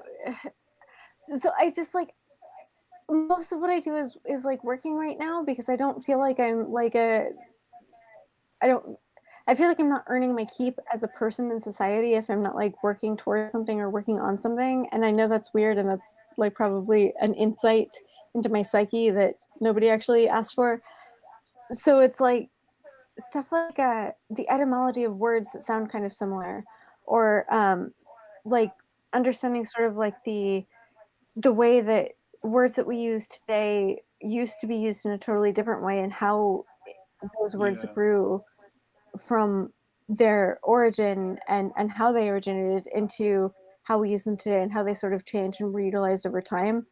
And that's like, I guess it's nerdy, but it's not like the fun kind of nerdy where it's like relatable. It's just the thing. No, I mean it's relevant today because I mean there's a lot of words that are getting thrown around in the modern era that people don't understand. There's a historical context to. Yeah, for sure. You know, like when somebody says law and order or dominate or what we say, whatever. There's a historical context to these words that people don't really understand because they're younger and they weren't alive when it was used to oppress people. So that's an example that I'll use. You can use whatever example you want, but I totally understand where you're coming from. Like, I like that. Yeah, absolutely. And on the flip side of that, I feel like there's an elitism in especially in people who are very dedicated to linguistics, where they there's this common inclination to sort of like show how smart you are by rejecting modern development of words and the way that people are using words. Like, for example, literally, Yeah. but words evolve, language evolves, and like I used to be someone who'd be like, that's not what so you literally did not really, and it's like, fuck off. Like, you're saying what people use them to mean. Yeah. Like, who are you fucking standing right now? Like the person, like, what hill are you dying on? And why? Yeah. To make someone feel inferior because they're using a word in a way that is now being dynamically accepted with a new meaning? Like, I don't know, kind of fuck yourself, I guess. If the communication is still being broadcasted and you're understanding what's going on, but yet, you know, you want to just bring up the fact that they're using the word in the wrong mind frame or structure, basically. Exactly. Like, you know what they're saying. And the Yeah. purpose of words is to convey meaning. And if you understand that meaning, Yeah. then the word has served its purpose. Yeah. Like, maybe fucking just get over your shit. Like, why are you so married to this soon to be archaic strict definition of something? Cuz okay, just cuz cool, it makes you feel good. I'm glad you feel good. I'm glad that you found something that is like your thing, but also like just don't be a dickhead would be Yeah. great. Don't be a Karen. Oh. Speaking of Karens, I actually have a question for you, darling. What? I know in the Ella. when you there was a point in time when you were staying at an apartment, or I can't remember the backline of the story, but you had a horrible neighbor and she had egged your car. Oh yeah. Whatever happened with that situation? Did you move, or did you have to Oh, that was like you had to the check last somebody? podcast. Holy shit. I'm impressed. Like that I'm impressed that you know that. Yeah, she did it on the day that I was moving out. We had a not I don't know. It was a very Yeah, complicated Karen. situation. I mean, I wouldn't call her a Karen. She was Yeah. she had her own shit going on, and some of it like I very much it was very complicated, and it sucked that it happened. And the day that it happened, it was a very bad day. But at the end of the day, like I could clean off my car, but she still had a lot going on in her life, and like it sucks that that's how she needed to sort of exercise her feelings, but she had so much else going on. It would be really shitty for me to be like, oh yeah, she's a fucking cunt because she egged my car. Like she's a person in a complex situation who like I was a very convenient scapegoat, and very, very understandably so. But like I don't know, like reducing a person to one experience you had with them sucks. Yeah. And is a disservice to them and yourself. And I don't know. I'm not gonna philosophize. It sucked. It was shitty. I'm cool. I'm fine now, and I hope that she's I don't know, doing better. But yeah, it sucked ass. It definitely sucked ass. So I'll philosophize. All right. This is only for me personally. You can tell me to fuck off, Ella, if you want. But I see you as somebody that's like very empathetic. Like the first time when we met and when you hugged me, and it was just like I felt like you were like a super empathetic person. And so I think that's where you come from, is like that's your default state. To me anyway. You know, we've only met in person, well, more than a couple times, but you know. We're buddies. Yeah, like that's what I was getting to earlier, and it's just like I feel like you're in a certain state that most people aren't. Like your default state is a way more positive state than most people. And so like when I said, and this is what's crazy weird. When we first met, I remember I met you, we did a podcast, and we hugged, and then I wasn't sure if I should give 5-star hug, because I didn't know who she was. We didn't talk. And then like afterwards, she's like, "Oh yeah, I'm a hugger." But afterwards, when I think I shook her hand, and I was like, "Fuck, I'm the asshole." No, you were respectful. You were not being presumptuous, and you were meeting her where Yeah. that you were just. Well, this is where the problem comes in though. All right, it's because I give you a hug, but I didn't give her a hug. So that's, for me, like when I thought about it, like afterwards, it's like, why the fuck didn't I just give her a hug too? You know what I mean? It was just like I felt like a dick after that. So yeah, if I ever meet her again, I'll definitely give her a hug. I promise you that 5-star did not take that.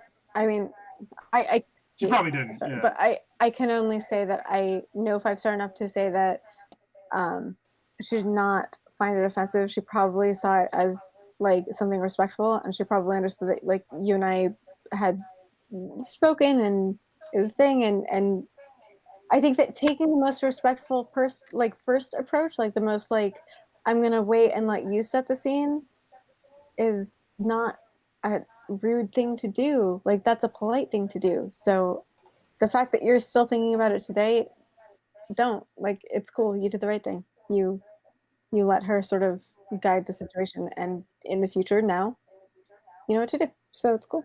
That makes me feel better. I was trying to you. figure out the name of the guy that was with you guys. I know it Oh, was it's Kavai. Kavai. Kavai, Look it that's up. what it was. Kavai. Yeah. Yeah. Oh, we actually have a pretty good question for you in the chat. Yeah. This question comes from Bektar the Ravager. Hi, Beck. We have to wrap in the next 10 minutes. Now, Yeah. so that's when it'll be cut off. So Bektar wants to know, what is your favorite classic book? My favorite classic book.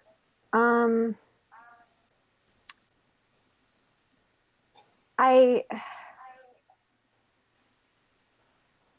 no pressure as a librarian. I'm trying to remember the titles. I'm not great with book titles. I got into a really heavy John Steinbeck phase. I'm trying to remember the exact name. The same person said that they're in love with you from what you've been responding with, and so. Oh, thank you. No shit. I'm trying to remember the title. Okay, it's not Grapes of Wrath, and it's not Of Mice and Men. It's like I remember it. Like it really heavily featured this the sex worker in a way that like books at that time didn't feature sex workers. I could figure it out. Also, Steinbeck really likes to use the word concupiscent. I think it's concupiscent. It basically means horny. It's like a really fancy way of saying horny. Was it? Was the book? What? Was it Cannery Row? Not. Cannery Row is cool, but it wasn't Cannery Row. Hold up. Yeah, poetry is cool. He couldn't. I'm just trying to help. Steinbeck just couldn't write nubile, huh? But he really does love that word. Like he uses it in. I want to say. I don't know, like a lot of his novels, he really likes the word concupiscent. Okay, Steinbeck novels. Let's pull it up. Well, Steinbeck is. East of Eden. Oh. Oh, okay. Yeah. Oh, isn't that a film with? Doesn't that film have the famous beach scene or whatnot? I haven't seen the film. It is yeah, it's East of Eden. Yeah, it was really good. I don't know, I really enjoyed it. I typically have a I don't know, I have a challenging relationship with classic novels because I feel like a lot of them are written in a way that sort of is a little bit self-congratulatory, and just the way, like, why do we know the classic novels that we know? Like, why are the classic novels that we're familiar with classic novels? Ah, because they're conditioned. Well, it's That's like why. the same with artwork. Like, why is the Mona Lisa considered like one of the most famous paintings? I mean, it's just a painting of a person. Right. And so there's, I don't know, like I'm a fucking leftist SJW cuck, and so like that. But yeah, when it comes to class, and maybe this is just my way of justifying the fact that I just really like to read like modern, like YA lit, and maybe that's my like way of patting myself on the back for the things that I like already. I don't know. But when I read Steinbeck, I really feel like, I don't know, the stuff I read, I feel like it's reflective, and not just of the time, but just sort of in general. And the characters, especially, I don't know, especially in East of Eden, they're not perfect. It's not a perfect representation, but they're so much more dynamic than I would expect for someone writing at that time, and so much more complex than I think a lot of other authors would allow them to be, or would consider them to be enough to write about them. Including, I mean, just for example, you know, this very complex sex worker who is not a good character, but is very human in the way that he writes about her. I don't know. I feel like people tune in for porn star and they're getting like really esoteric, like They've been educated. No, like Ella, I'll be honest with you. Most people that are listening to this, that from our audience, they don't know you as a sex worker. then So just I like Yeah. East of Eden. I like Yeah. Steinbeck so far. I haven't read all of his work. He might turn out to be a real piece of shit. you never know, right? Yeah, and like I mean I might be sort of glossing over some of his piece of shit stuff because it's old, and again, like, why do we know them? Why do we know these authors? Like, Mm. what makes them the authors that we know today? Exactly. Probably a lot of systemic bullshit that just is the reason that. Sorry. I will Oh, say, I don't- well, Go ahead. I was gonna say Steinbeck has a couple statues here throughout California. He has, I know, because I guess he's from Salinas. Did they take him down yet? he's from like the Seaside Monterey area. Take him down.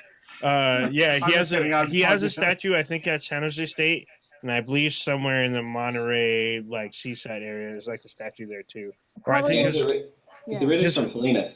somewhere. Yeah, it's Seaside, Monterey, it's the same Salinas. county. Yeah. Are we What- taking, what- are we taking down his statues? I Oh. don't No, think so. I no. was just, I don't I know. was kidding. I said that. I was just. Okay, no, that's like a like.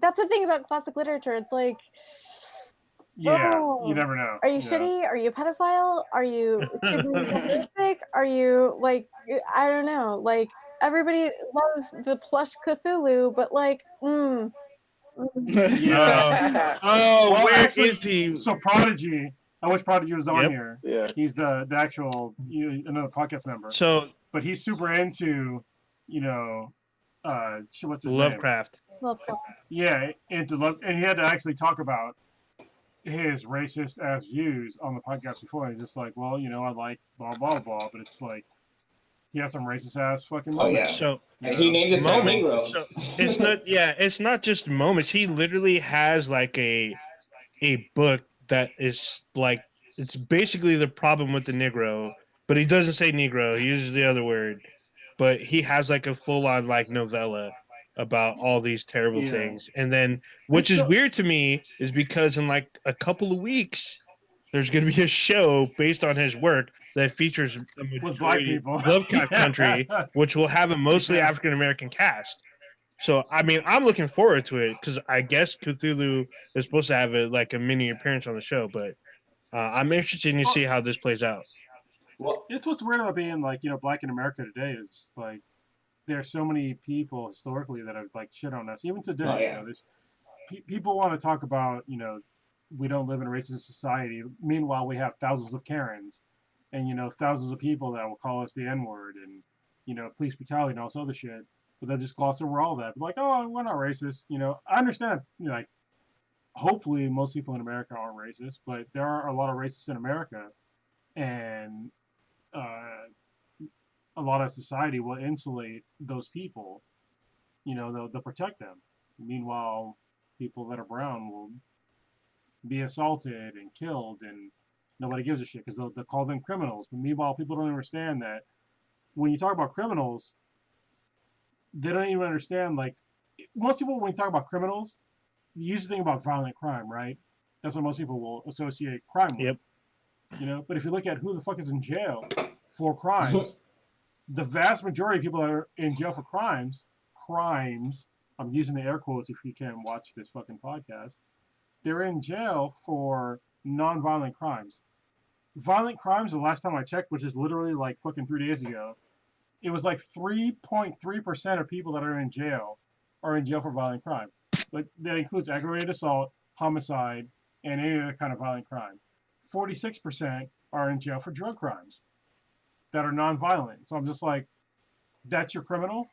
Is for wanting to alter your reality? And how many of those would be in jail if they committed those crimes today in California? Yeah, that's the problem. And they're still in jail. you know, and they need to release all of them. If you're in jail for a minor drug crime with no violent anything, you should be. This is my problem with the whole drug war. Is like, listen, I understand that you have a problem with if somebody gets high and beats somebody up, but we have laws for assaulting people. We have laws for homicide. We have laws for all this other shit. So if you just want to get high, that shouldn't be illegal. Listen, to a lot of people in America or anyone on this planet, reality sucks. You know, it sucks. So if I can play video games to escape reality, then why can't somebody get high to escape reality?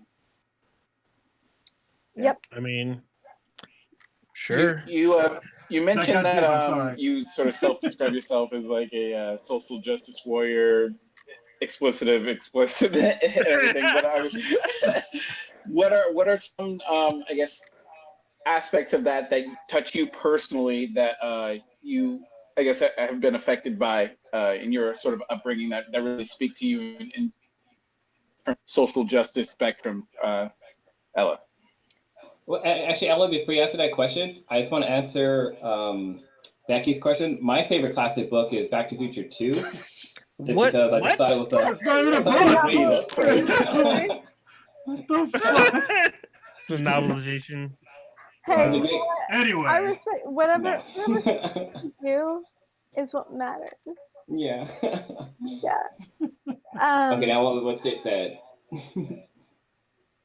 I mean, I don't want to be a big bummer pants again, but so my undergrad was in forensic psychology, specifically criminal justice and psychology, with a very heavy focus on like forensic psychology, and I became Nice. a librarian because that was a system that I did not want to participate in.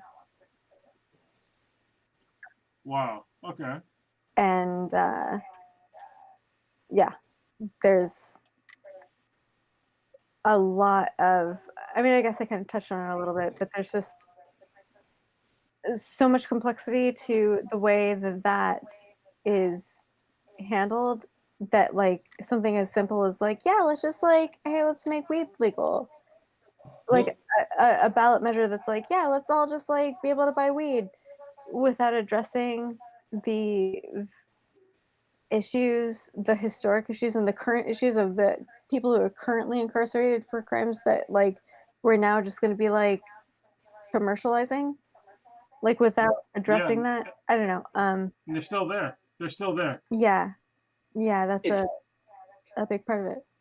it's really interesting. I'm also a criminal justice major, and so like it's as I look back on like when I went to college, not to date myself, also you can sort of You're see old. It's all good. you can sort of see how things have evolved in their philosophy in terms of like crime punishment and how things were classified as being serious and not so serious crimes. So it is really interesting, especially now that we've seen, I mean, especially in California, where with marijuana being decriminalized in many aspects, where I mean, you go back to like the 90s and everything, and it's just like you might as well have been transporting kilos of coke or whatever for just having like a dime bag of marijuana on you. So it is really interesting, especially like you said with your criminal justice background, in seeing the evolution. And I mean, some aspects it's really slow, but you have a lot of progressive thinkers that are just be like, yo, why are we doing this? Why are we dropping the hammer on these people that are committing stuff that's really not, it's not helping society if we're trying to lock up people for just simple possession of drugs. It's they're not pushing it on the kids. They're not in, it's not sex trafficking, it's not domestic violence, but they're being at that time being treated as serious as those crimes are today. All right, I mean, It's because. sorry, you Go ahead. No. Go ahead. mentioned when you talk about coke, like you have to take into consideration crack. the severity of like coke, which is, you know, a very Glamorous. upper class, like I mean all of the things we associate with coke are, you know, I think we can draw You can say it. Go ahead. it's white and rich, and variations of coke which are very much, Black. yeah, like crack, like very much the same fucking drug, the same drug, different permutations, and associated with different communities and enforced in a much more severe and fucked up way. Like it all comes down to a very fucked up system, and yeah,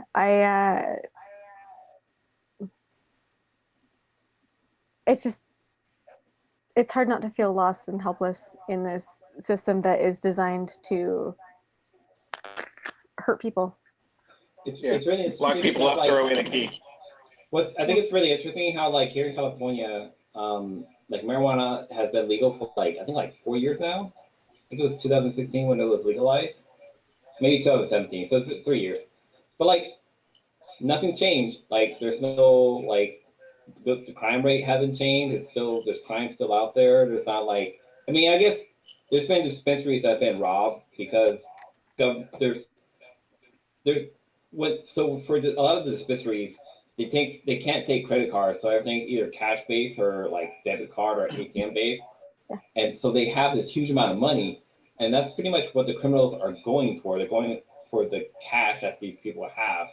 But like as far as life hasn't changed. Like I can go get high if I need to, and not like it's still like people are like the sky isn't falling, like the stock market isn't crashing. There's not like some crazy shit that's happening. Like marijuana is just just You can't use a credit card. I didn't know that. You can't use a credit card at a dispensary. Yeah, no, hold on. That's what I was gonna like rewind for Blue. So you can now, so a lot of these dispensaries, you can now use credit cards, and they have access to put their money in banks. But traditionally, you're right. They cannot do things like that. But it's gotten better in California, but it's still federally illegal. So the feds can still come and raid their locations and take all their money from either their banks digitally or through through cash, and that's fucked up. I'm confused though. Why is it? Hold on, real quick. Oh, we have a guest on. I need to answer a question.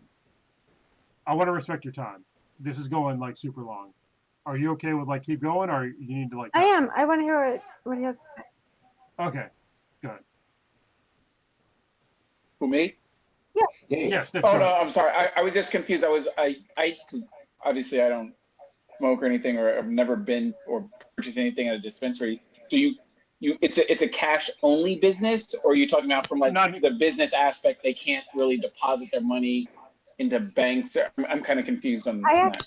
Okay. So I am not an expert on the cannabis industry, but I can say that there are some parallels between cannabis and adult in that both cannabis and adult were treated as high-risk industries, and so both were essentially shunned by major banking and credit card processing industries. Lately, as cannabis has come to be a more, to some degree, respectable vertical and by respectable I mean profitable for big money people.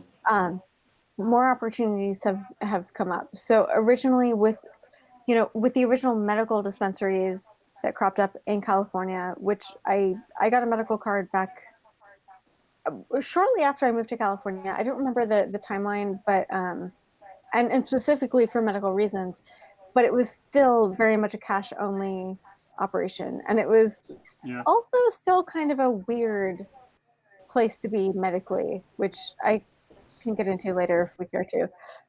But over time, as it became clear that as regulations changed, especially within the state, and it became something that was profitable and something that was investable, I guess that's not a real word, but whatever. Makes sense. The way that credit card processors treated cannabis and other high-risk industries like pornography changed. So, for example, when I first moved to LA and I was first looking into creating like an adult site, we had a few options for credit card processing. They were all like the percentage they would take was close to 10%. And as cannabis became this sort of like darling of emerging investing culture, processing companies started to sort of soften their stance on it. And it's still not great. It's still troublesome. You still can't go into a dispensary and use your credit card, but you can use a debit card, which is honestly a pretty big step forward from what it was when it was originally just like, yeah, okay, I guess if you go to a doctor and the doctor says you can have weed, then we'll let you have it, and you can go to this dispensary and then they can do whatever. You could only use cash then. It's now you can go to these fancy dispensaries that look like Apple stores and you can buy weed with your Absolutely. like an ATM. They do. Yeah.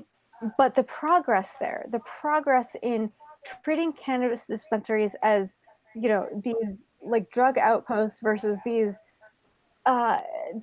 startup investments, that's what changed the way that credit card processing and just general like financial processing worked, because it was something that was potentially profitable.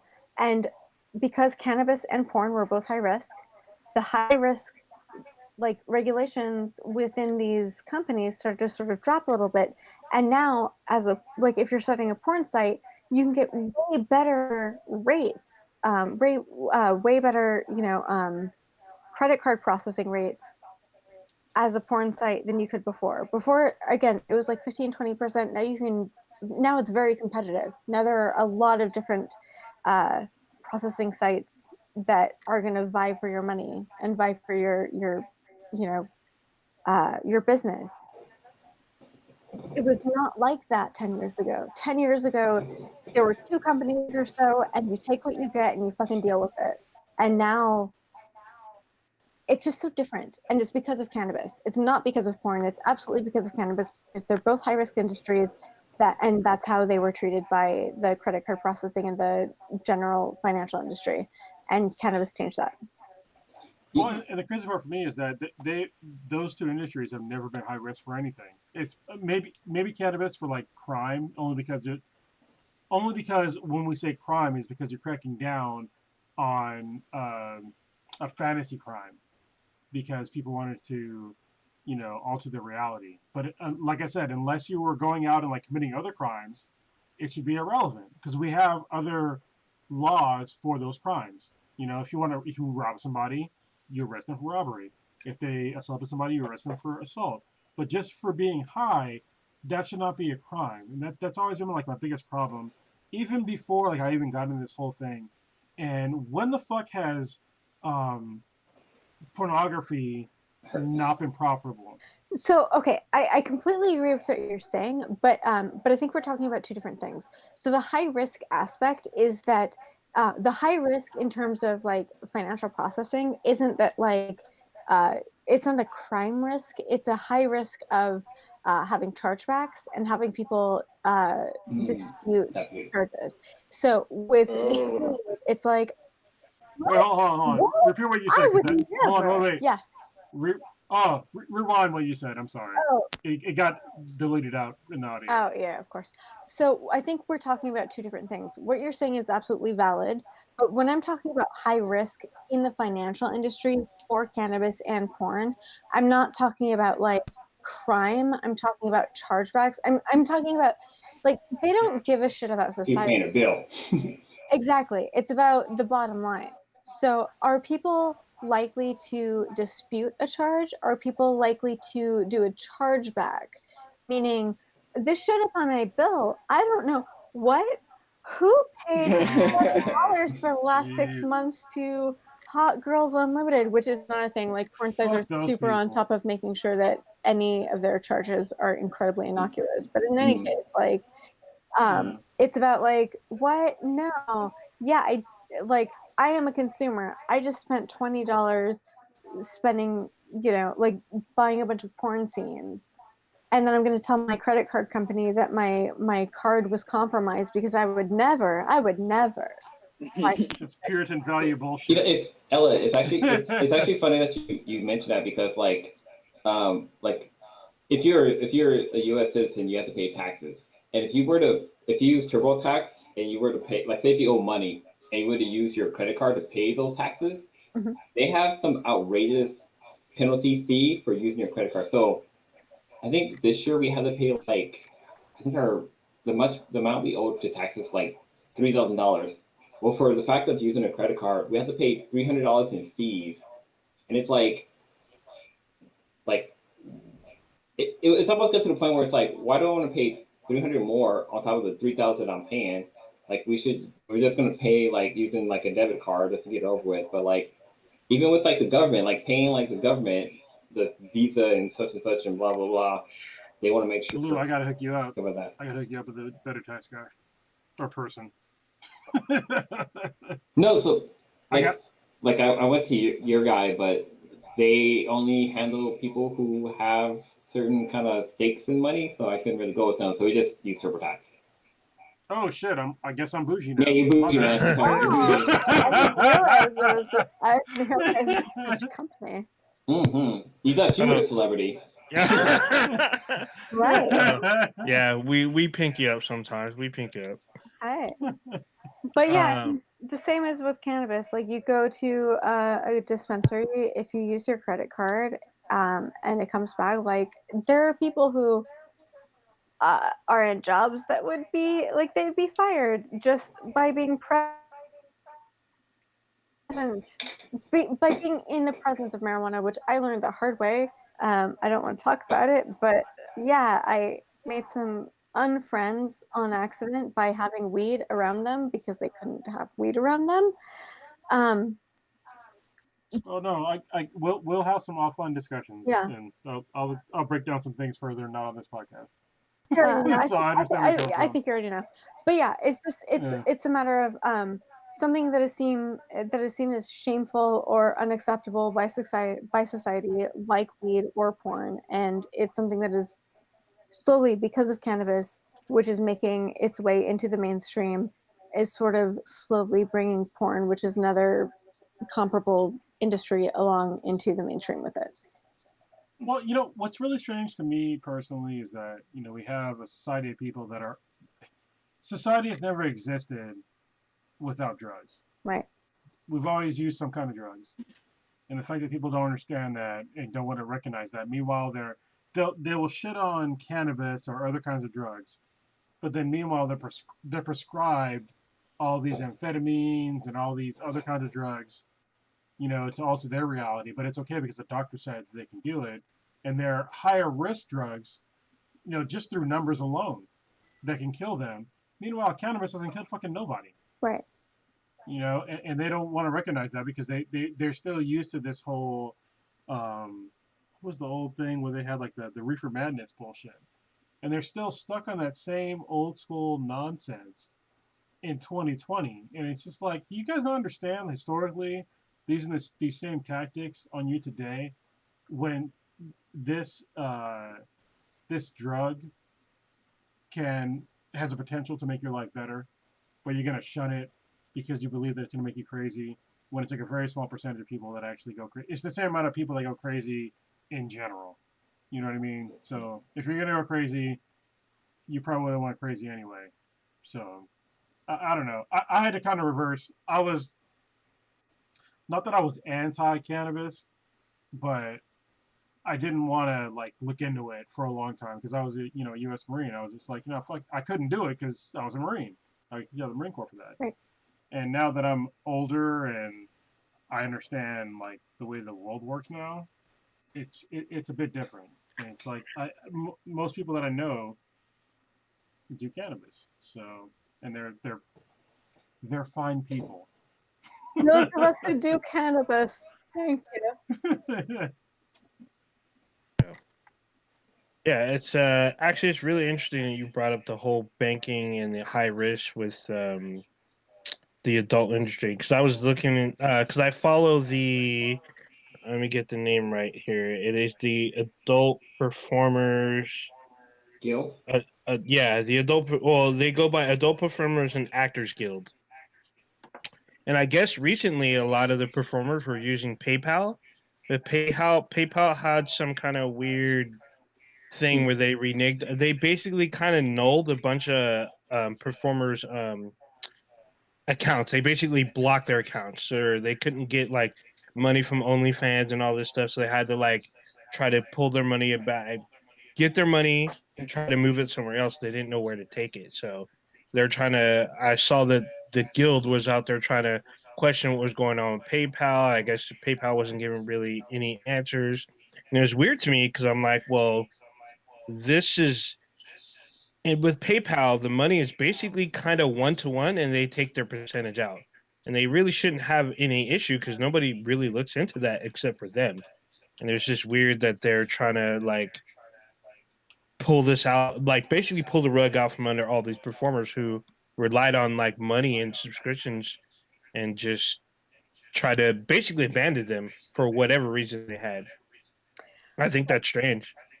Yeah. So I didn't really want to discuss the guild because that's a whole different topic. But PayPal has You don't need to if notoriously you don't for a want very to. long time been anti-adult. There is in the adult industry, as far as I know, maybe one or two payment processors that do have a relationship with PayPal that can allow you to work with them. But it's like every sex worker who has been in the space for a while knows that like do not pay me through PayPal. Do not, do not, do not, do not, do not, because it's harmful. It's harmful to us. Like Yeah. if someone pays me through PayPal, they can just file a complaint, and as soon as PayPal sees that it was a sex work thing, as soon as there's any proof for that, your money is gone, and any money in your account is frozen, and you're probably never going to see it. Uh, But yeah, like back to I just want to jump back to like like the like amphetamines and all the stuff that people are just generally prescribed. Like I feel like cannabis should be something that is as accepted as a solution for certain conditions and issues and challenges, the same way that things like benzos and um, amphetamines and everything else. We found a place in mental health care for things like amphetamines, like Adderall, and we found a place in mental health care for things like benzos, like Xanax, and we found a place in mental health care, and we've seen people really benefit from things like antidepressants. And I just feel like excluding cannabis from that is doing a disservice to the patients who could really benefit from that. And I don't feel like it's one against the other, or it's one system against a rejected system. I think it's just that the system needs to adjust to accept that cannabis is a relevant and effective mental health care solution, and we cannot hold cannabis to the same standards as the mental health care pharmaceuticals that have been able to have testing and resources for decades, because the federal government prevented any industry, any research facility from doing any sort of real tests with cannabis for a very long time. I mean, certainly until recent, like the mental health care drugs available now have been able to benefit from testing and research that the federal government prevented for cannabis for a very long time. Only specific universities were able to do any sort of research for a very long time, and that research was based on It was literally one. what? It was one. It was only one university that got the okay to do any kind of testing. It was very limited. Yeah, and what was the cannabis they were even using? Like, so, Yeah, it was. Yeah, and don't get me wrong. Sorry, I didn't mean to. no. You're making a great point. You're making a much better point than I'd like you to speak. SSRIs, the people that don't understand, if you're not in the mental health realm, which I have mental health issues, people on this podcast know that. SSRIs, doctors will not even, they don't know exactly how they work on the human brain. And that's one of the main reasons why I never went on them. Because they can never explain to me exactly how the fuck they work. They're just like, well, we'll put you on these, but if this one doesn't work, we'll put you on something else. But it's like, well, will that one work? Well, we don't fucking know. So it's like, so you have no actual clue Basically, guinea pig. how the fuck these. Yeah, you got to prescribe me things and you don't understand how they work, and it's like, really, you're just hoping. So, yeah, I'm not gonna get in the rest of it, but yeah, it's just some medical shit is driven in a very, let's just say, non-scientifically based spectrum. So Ella, go ahead. I'm sorry to cut you off. No, I mean you're absolutely right. There's so much we don't know, and I think that is important. But the fact that we do the best we can with what we have, and in some cases it's a trial and error because we just don't know the whole story. The fact that we grant, SSRIs, they're not perfect, but they certainly make a huge difference for a lot of people. The fact that we don't grant that same, the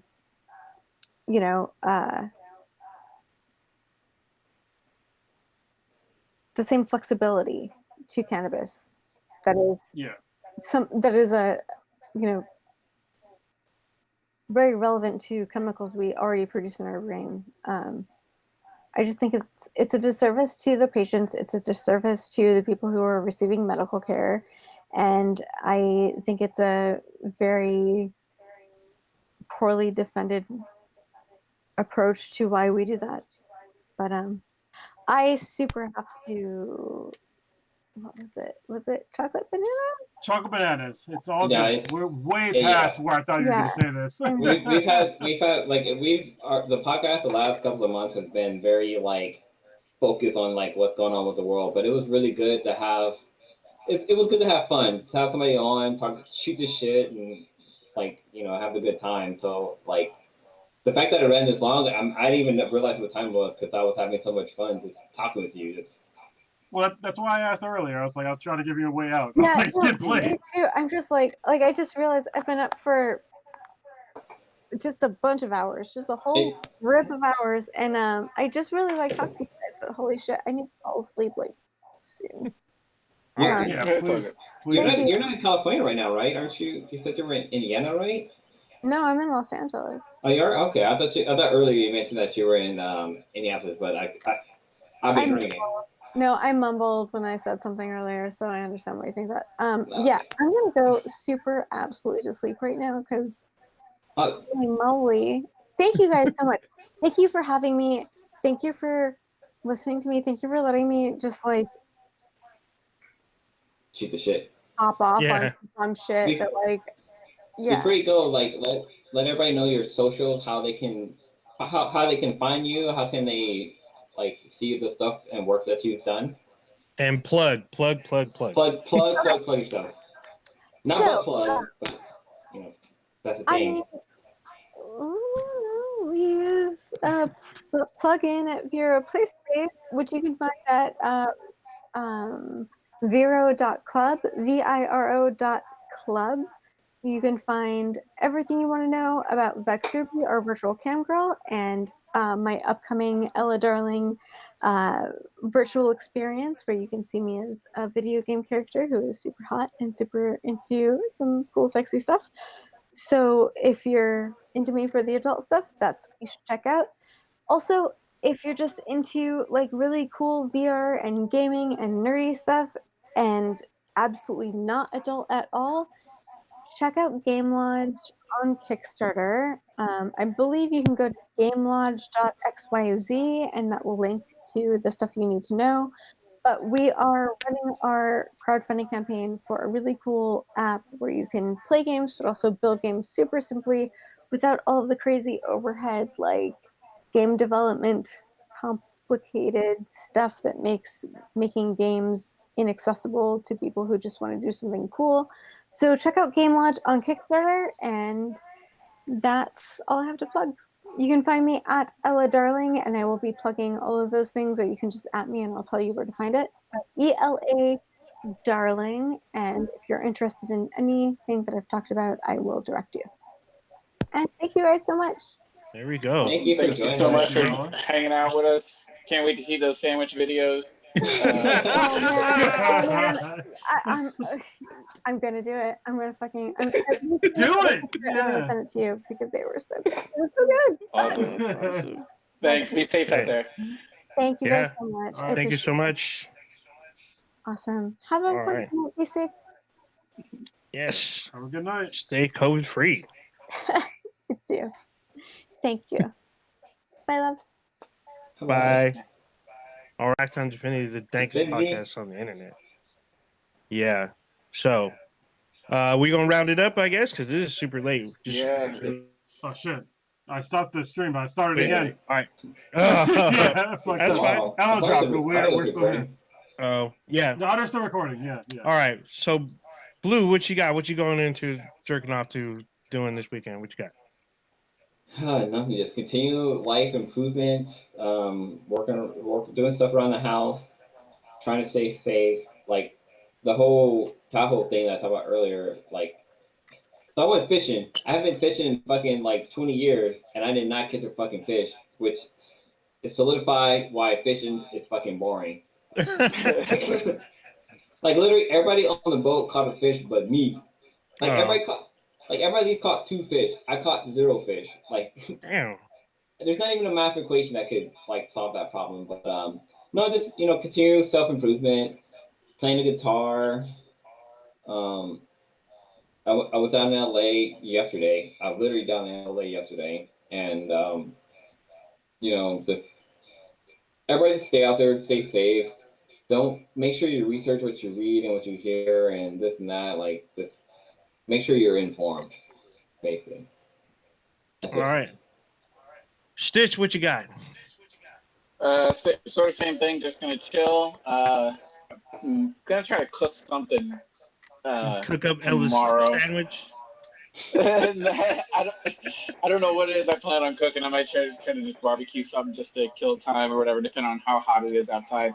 I will be playing. I downloaded Cuphead, so I will be playing that. I saw it is co-op, and I don't know if it's a co-op where you have to play online or if you can actually play with somebody in the same room as you. But I think Lilo would like it, so I'm gonna see if it finished downloading, but I didn't get a chance to fire it up to see if it's something you can like play like in house with a co-op person or whatever. So looking forward to playing some Cuphead, and pretty much that's sort of it, just on the general aspect of it. Good shit. Cronus, what you got? I am very happy with this podcast. It was really cool to have Ella on and really show who she was. Mm-hmm. Like I think when the previous podcast we talked a lot about the porn industry and like to show her as like a normal person. It was like really cool. I really appreciate it. So Ella, if you listen to the rest of this, thank you for coming back on. You're cool as fuck. You always have been. Wish I could give you a hug, but can't. No, maybe in a couple of fucking years apparently, because America's fucked up. but yeah, thanks for coming on the podcast. We appreciate it. We have you back on sometime, likely sooner. Hopefully tomorrow I'll be able to reunite with my family because I get tested for COVID-19 tomorrow, and hopefully it'll be a 15-minute turnaround. So yeah, I've been alone for a while. Yeah. It's fucking lonely. Yeah. That's fucking crazy. I'm not gonna cry. You It's saw like that? Like I was telling the sweetness, like I had told her like I can't even imagine if I was single, like if I was living where I was since I was saying with this whole situation going on, like dude, like that shit's fucking impossible. There's no way a human can stay like even people who are in prison that do solitary confinement and they're in like a cell for like weeks and weeks and this and that, like that should break the psyche. Like it's this podcast really helps for being stuck at home, not going anywhere. Yeah. So yeah, It really does. and that was what was great with having her on here, was that we got to break the mold that we've been kind of setting the last couple of weeks. Like we talked about like the whole political stuff and this and that and this and that. We actually had that. We had a chance to have fun. Yeah.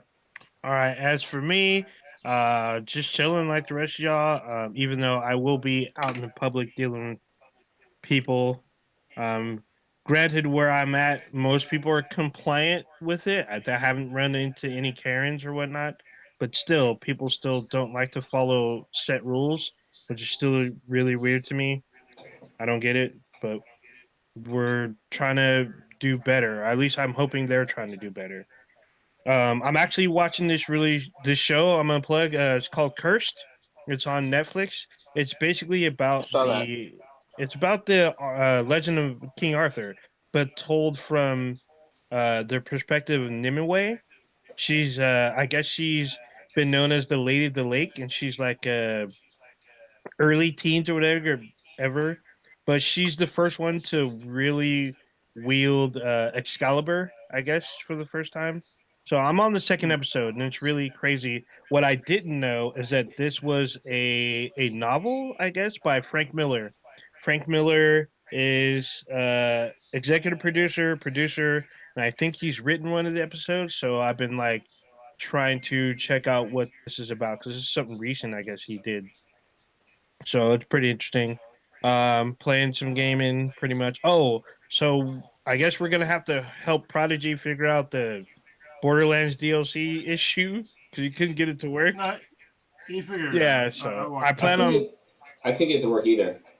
Yeah, so hopefully we can figure that out this Listen, week and we can twitch it no, out. no, I'll explain it to everybody that's listening to this right now. If you're playing Borderlands 3 and you can't get the DLC, stop trying to go to the DLC from the fucking game.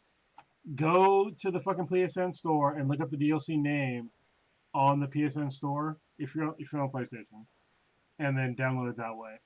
There's a problem. There's a super glitch with the game where if you go to like the actual location where you get the DLC from in the game, it won't find the game. All right, so just exit the game or just go to like your home screen or whatever, go to the PSN store and then download it from there. It's way easier. It fucking works every single time. So just do it that way. There you go. Words from Cronus the Wise. Get out of Uh, but yeah, that's kind of about it. Just staying at home game. Oh, and reading my books. There you go. Because I guess we're all reading books now. I guess. So yeah. Yeah. So Yeah, I'm reading. I'm reading a lot of important books. Yeah. Yeah. I'm reading some like science fiction books. So works out for me. All right. Oh, happy birthday to Mike HD. Oh, there you go. It's his birthday. Happy birthday, present. my dude. Yeah. Thanks for joining us in the chat. Thanks to everyone who showed up in the chat. We had a pretty live chat today. There was a lot of people in the chat. Thanks to everyone that Yeah. showed up and They're participated. like, oh, you got a girl, you got a woman on. We're on chat with you. Tell us anyway, but yeah. All right. We ready? We ready to be set out? I can't even hear the music in the background. No, there's no music right now, so we'll just end it right All now. right. You Check good? us out everywhere online with Be the BTIs, BTHANBTI. There you go. That's all you need. All right. Be We're out safe. this bitch. Peace.